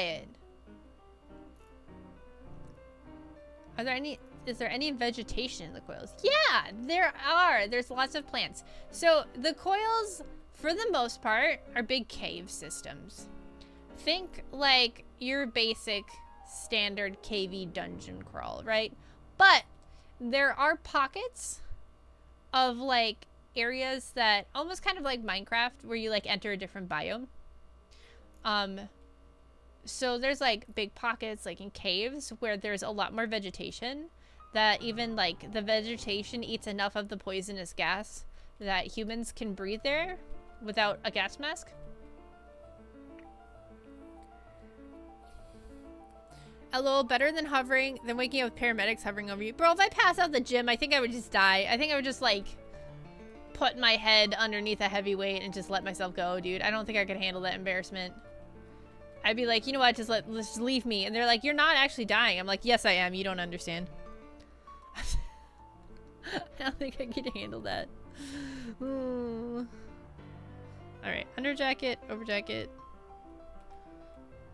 Okay, let's see. Oh, nope. That can go, actually. That can go bye-bye. There we go. Yeah, so there's pockets. So, like, you know, not to keep going back to Minecraft, but you know, like in the caves updates where like all of a sudden there's like lush caves full of like water and axolotl and the glowberries. Like, think that's like the kind of vibe. Yeah, double coat all the way. That some areas have. I have this really cool idea, and it's a scene in the story, so I won't go into too much detail about what happens. But basically, these illegal coil divers end up in like a quote-unquote safe area. And like it's like glowing, like it's dark because you're in a cave, right? But like the trees glow blue because they're alar trees. So like the leaves are all crystally and blue. And that's like the light source, but then it's also like the air's safe enough to breathe. Like you wouldn't want to live there because like it's not 100%. And then like the water is safe enough to drink, you know? So like the trees kind of purify it. I watched a video recently on a rainforest entirely inside a cave. Very cool. See, that's so cool. That's so cool. Yeah, so it'd be like, there'd be like pockets of stuff like that. Then we have like man-eating vegetation too that just hangs out like on the edges of those types of things. Right? Monsters can go into these areas. A lot of them stay away though because the air is quote-unquote purified, which makes it hard for them to breathe in it. So it's kind of like it's safer too because like the monsters don't like going in those areas, so they kind of stay away. So it's like a good rest stop. The plants eat meat in the coil. There's a couple of them that eat meat, yeah. There's some meat-eating plants. So we can also give her this hat. Oh no, there's like a little, let me fix that.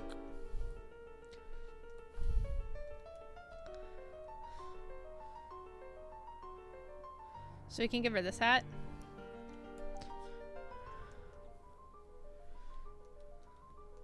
Or we can give her this hat. Haha. And then we can like do this. And go beep. You know, so she has her hair tucked backwards. She can be like beep. You know? And like beep. It's so much fun! It's just fun. It's fun to play dress up. So yeah, so this is what she would probably look like just walking around base, maybe before a mission. You know what I mean? Like, covered in clothing. But Elise also moves fast. She has she's an Aylward, but she has less strength enhancements than your standard Aylward. But she has more speed enhancements than your standard Aylward. Because they wanted to build her a certain way, essentially.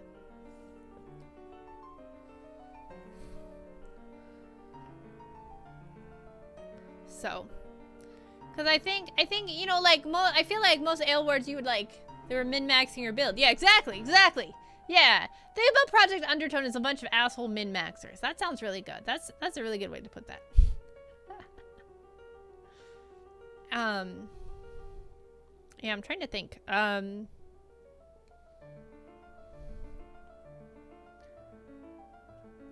thank you for the 5-stream streak. I don't know why the alert doesn't pop up for streaks. It's supposed to. But yeah, so like normally walking around she would have like clothes on. You know, just do this and then turn this off. Oh no, I don't have that part colored either. Oh no, I need that on. What am I doing? Yeah, there we go. Well, I gotta bounce. Have fun, y'all. Take care. Thank you for hanging out with us for a while, Souls. I appreciate it. Yeah, so that was like the big major changes. Normally she has clothes on. That's good. Yeah. Well, I mean, like, okay, so like when you're training, like if you're just doing training, right? You probably wouldn't have, it'd probably be more like this. Which is like it's clothes, but it's not clothes. You know what I mean? Like, it's clothes. I was debating about giving her like pants. At least. But then I was like, oh, pants has to, if she has pants, it has to be like, if the Wayman wears pants, it has to be like, they have to be like, hold on, I'm gonna get a layer here. They have to be low because they have to be under the guard thing, so they'd have to be like here on her hips. And then be like, I don't want to give her jorts. Bleach, you own a pair of jorts? Dramatically tossing the jacket aside at the start of a fight is a sign things got serious. Yeah. Well, like, she wouldn't, like, deploy for a mission with the jacket on. Well, maybe she would. I guess it depends on the mission. Big ads hour. He's adding it up. So, like, a lot of the missions that the Talons take on are, solo missions that... I'm gonna give her some joggers. People like joggers, right? Joggers are comfortable. They'd be like a solo mission, a lot of, you know, dirty work. Something you wouldn't give a normal soldier, you know what I mean? Black sights, all that fun and funky stuff. So, like, they normally function alone. And, like, someone pointed out earlier, they can help keep themselves warm with the Drogtamek. Yeah, so it's like, if she wore pants, it would have to be like this. It would have to be, like, really low on her hips. She gets the tax evaders. Exactly, yeah. She's going after Gundrun herself. Embezzlers. Enemies of the state. God damn it, Justin. For real, though. She's going after Gunrun. She's gonna get that 500,000 mil back. Hammer pants. No, they're joggers. Yeah, they do look like hammer pants. No, if they're like hammer pants, they'd be like this. That's hammer pants.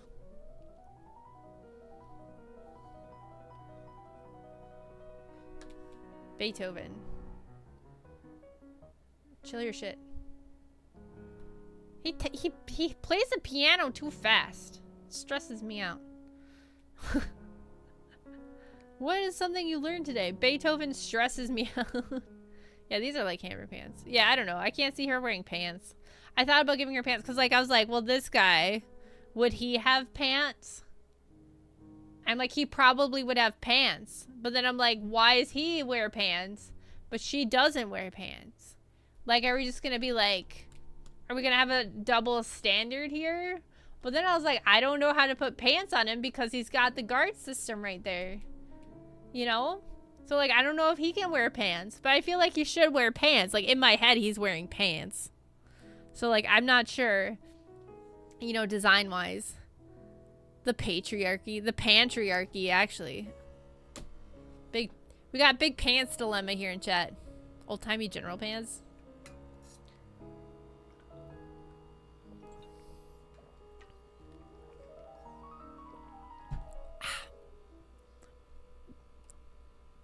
Well, because those are high-waisted pants. You know, because, like, his pants, again, like, the waistband would have to be, like, here. Underneath the guard system. And, like, normally people wear their pants up here. Like, normal humans would wear their pants up here. But that would be above the guard system. This is a pants dilemma. Maybe I'll ask Kiwi. Kiwi will know. Kiwi will know where to put my pants. Kilts for everybody. Just have them wearing like one of those like tactical kilts. Those tactical kilts are so cringy, dude.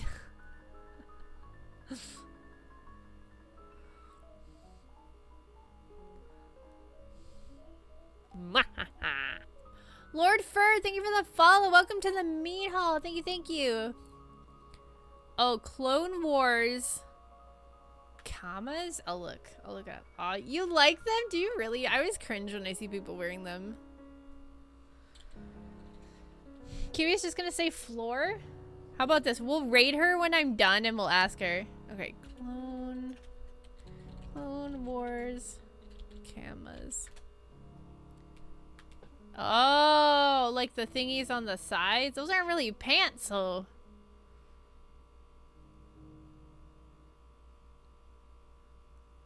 Nice skirt, really suits you. Ha. I should finish watching Clone Wars. It's a really good show.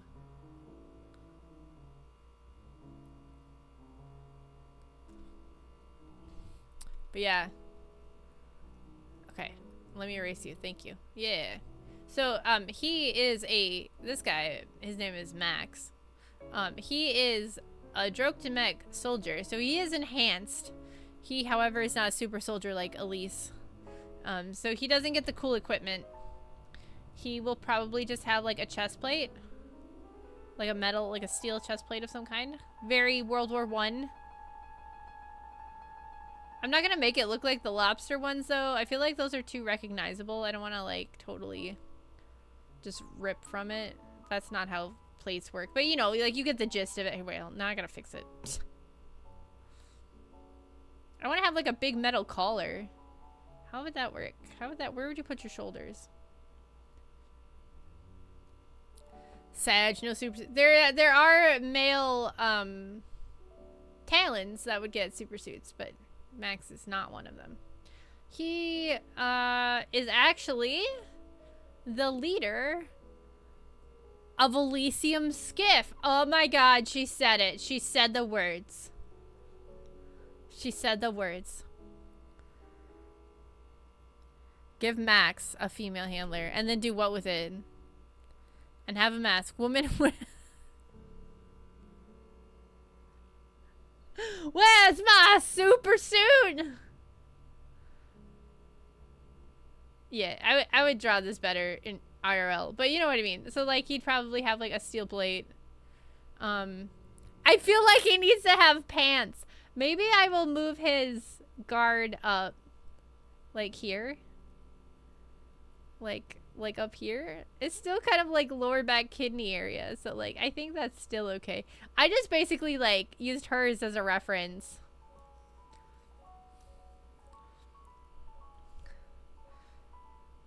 Cam was like, I'm not fucking with this anymore. I'm just gonna use the clip bot. He needs Rhodesian booty shorts, do you think? He needs to have Rhodesian booty shorts. They're like kind of loose though, aren't they? I saw someone at Offkai wearing Rhodesian booty shorts. There. Have his little butt cheeks poke out the bottom? That'd be good. I think.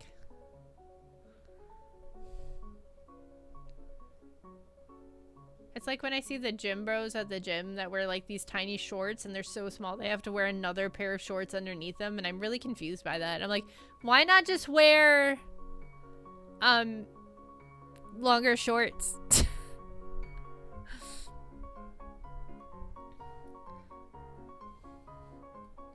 This is perfect music for this, honestly. Alright, so yeah, we're gonna give him pants. Max needs pants. But yes, he is the leader of Elysium Skiff. Elysium Skiff started off as a gang in the Stragan district. And then they all got conscripted, essentially, to join the war effort. And then, for the most part, they stayed together. And then he kind of threw, you know, changes in command and deaths and everything. He kind of just ended up being in charge of the military unit again. Hold on. Give me a second. I need a reference. There we go. Holy crap. Why did that make that so hard to draw?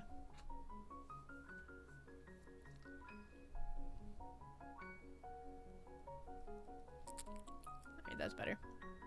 It's probably because I don't have like boots. Like, she's got very sleek looking wear, which makes sense. I should probably put him in like actual boots. Maybe.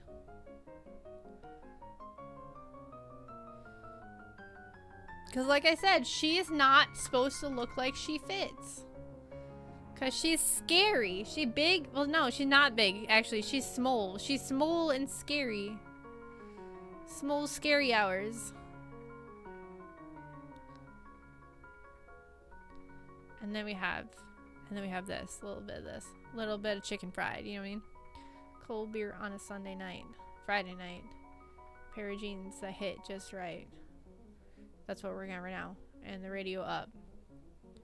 Yeah, so essentially he'd be wearing pants. And then like a maybe metal bracers would be cool. Very like night adjacent.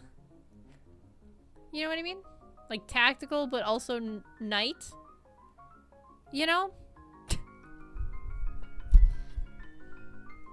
Oh yeah. I should say he's an ale cutter, so he has like the sword. He makes a sword out of Ailer energy. And his unit ends up so the Drogdemek units they're not elite units in the idea that they are like well respected or anything like that. But they are elite units in the fact that they have very specific jobs and they do jobs that other people can't do. So because the country they're fighting in the war has now, because like, if you think about it, right, someone who can project a sword or shoot energy from across the field are probably going to be better at killing people than people with just muskets, right? So that was like the original intention. But then the enemy started dragging monsters on the field. And these guys had already been killing monsters in the coil. So it made sense to have them, you know, switch over to that sort of thing. That sort of dealio. So they became like monster hunting units. But these guys don't have handlers or anything like that. They function like a relatively, you know, normal-ish military unit, you know, having like a command structure and everything like that. They don't have handlers or anything.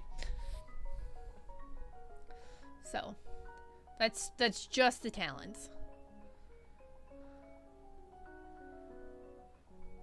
I'm drawing pants on this man. I need to draw pants. It's bothering me and I don't know why. I could draw these pants so much better. I'm just like not doing it. I'm gonna put pockets on the pants too, because why wouldn't you put pockets on the pants? So yeah. But yeah, they're not like super well respected because of the fact that like almost all of them were conscripted from the slums. But a lot of people weren't like super, like obviously most people don't want to go to war, right? But it's better pay than what they were getting in the slums because they actually pay their soldiers, unlike Justin. So, you know, for like them to be able to send money home, you know, it's almost kind of a boon, you know, that way. So the Talons get freed of their handlers so they can fight. What do you mean freed?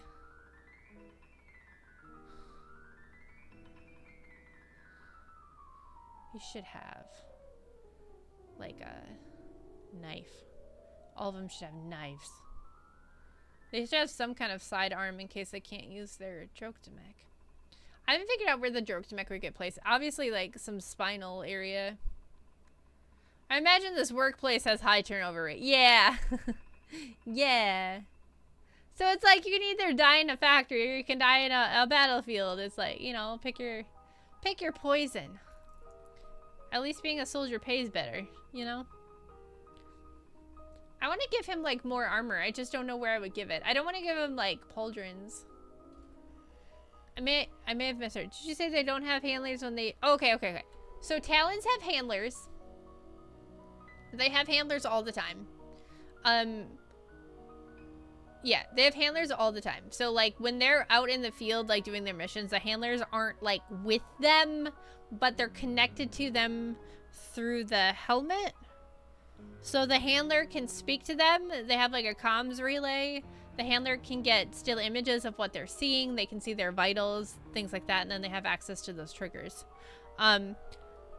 These guys, which are just standard Droktomek units, not a Talon, they don't have handlers. They're just a standard like military unit.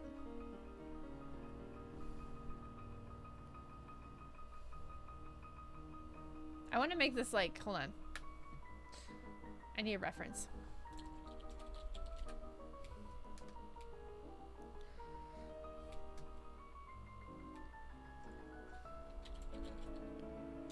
Oh, night.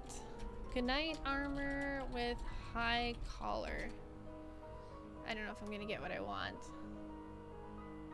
Sort of. This sort of is it, maybe-ish. I guess this would be the closest thing.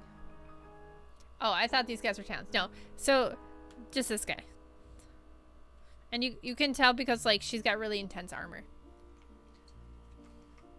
Well, she's not wearing it right now, but when the armor's turned on, it's there.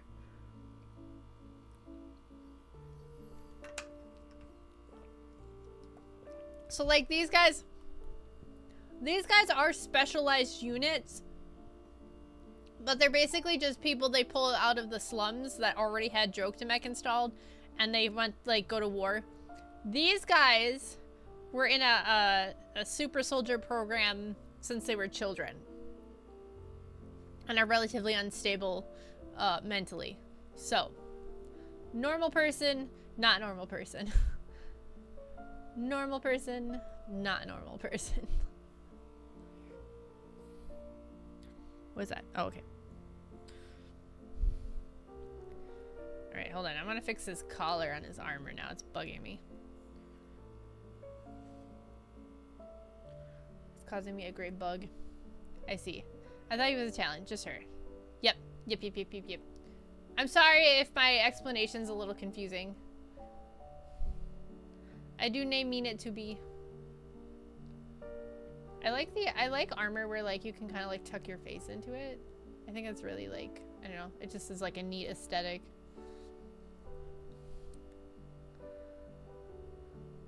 It's not. I'm easily confused. Okay. Aww.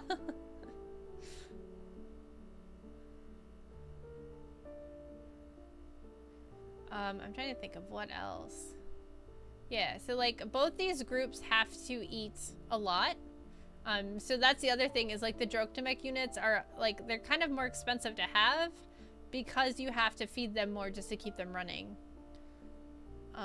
Because like I said, their bodies will literally eat themselves if they don't get enough calories. When they're not like fighting or like actively using their Droctomech, it does go into like a more or less like a dormant state.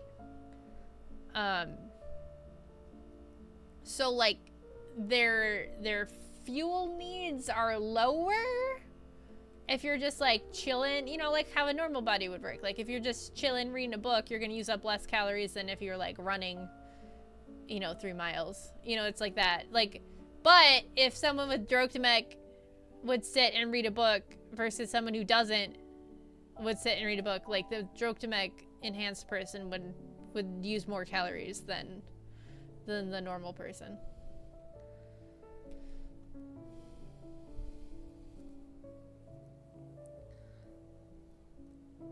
I can see the ration packs having loads of tea or coffee and loads of sugar to give them fast calories. Ooh, that gave me an idea. Hold on.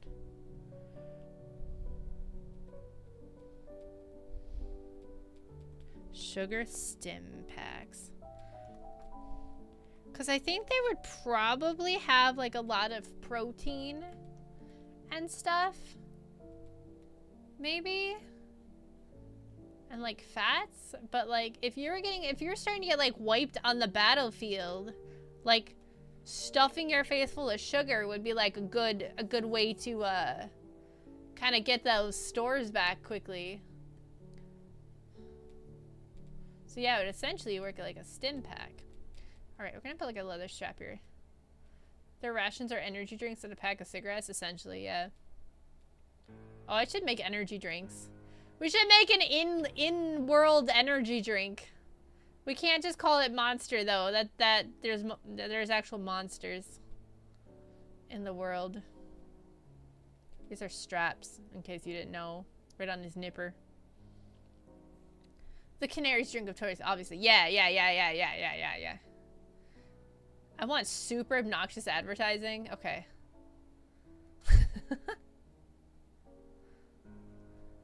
I'm adding straps to his armor because I don't want it to look super fancy, but I want it to look hardcore. Man, this armor would get so cold in the winter. Is that where the strap would be? I feel like it would come across, not up like that. What's the bird thing called? It's called a suet block.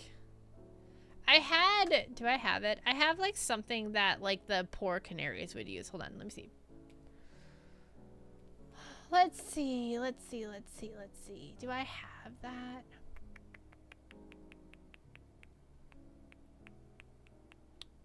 I like how I have a file that's just, all it says is U. It's just an empty file, it just says U. Plot. I don't think I have it right now. I think it's on my drive. I had like a special, like, it's essentially a suet block for like the poor people to eat, to like get those calories so they can go into the coils and dive. Diabora sweat. Yeah, Diabora is still a thing. We still have Deborah. I'll never get rid of Deborah. Deborah was supposed to play an integral part in the story, and now I have... You could also make soil... No, I'm not gonna make Soylent Green. Bro, you want to trigger my mom? You mentioned Soylent Green. I don't know why, but it triggers her. I've never seen the actual movie, but she'll go on like a 6-hour rant about it if you say it around her. I found that out. There. Now it looks like it's strapped on. Snake Woman endorsed energy drink. Kind of tastes like medicine, but it's loaded with caffeine and sugar and gives you a sugar high. Hell yeah, sugar high. Ooh, they probably sugar crash then after. I wonder if they get diabetes quickly. Yeah, so I feel like after a hard mission, they would be like just completely wiped energy-wise. Like more than a normal person would. It'd just be really, really exhausting to like keep up with everything. Yeah, so there you go. He's got armor. Where else would you put armor, guys? Or do I just leave it like that? Do I just leave it like that?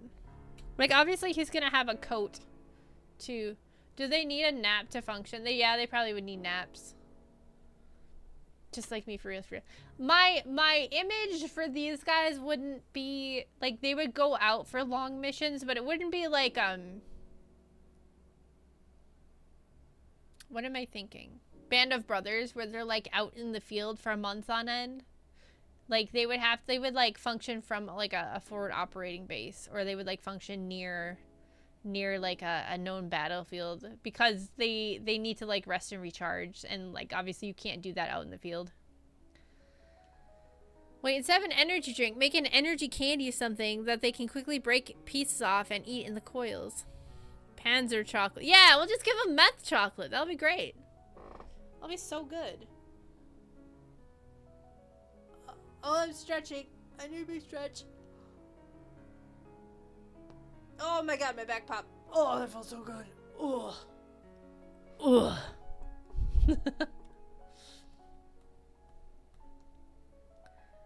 I've had shroom chocolate, so meth chocolate just sounds like a challenge. You'd have to like join World War I stuff. Let me look at more armor. I don't want him to have like a full suit of armor. I would want him to be like relatively lightweight and just have like the basics covered. But I would like to give him like kind of an interesting design.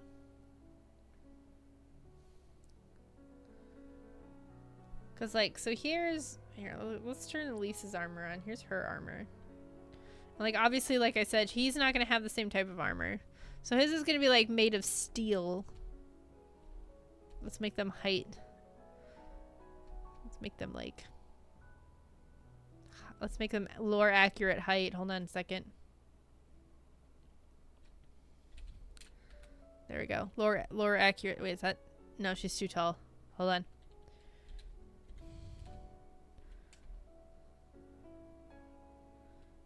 There, maybe? Hold on. There you go. Lore accurate height. I think the Pervitin was what they handed out to soldiers.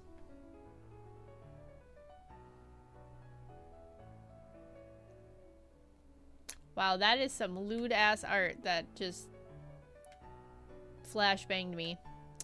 Holy crap. That's in my brain now.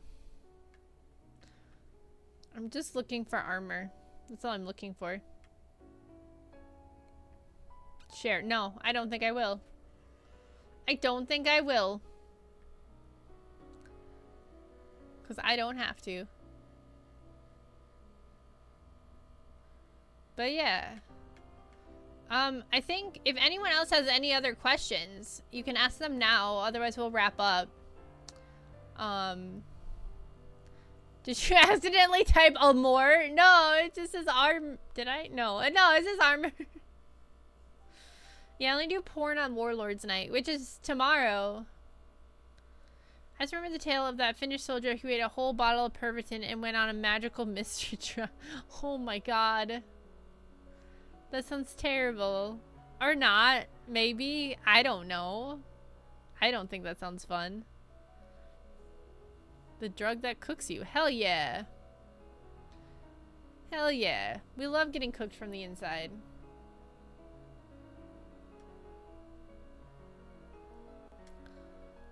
Alright, going once for questions. Going twice for questions.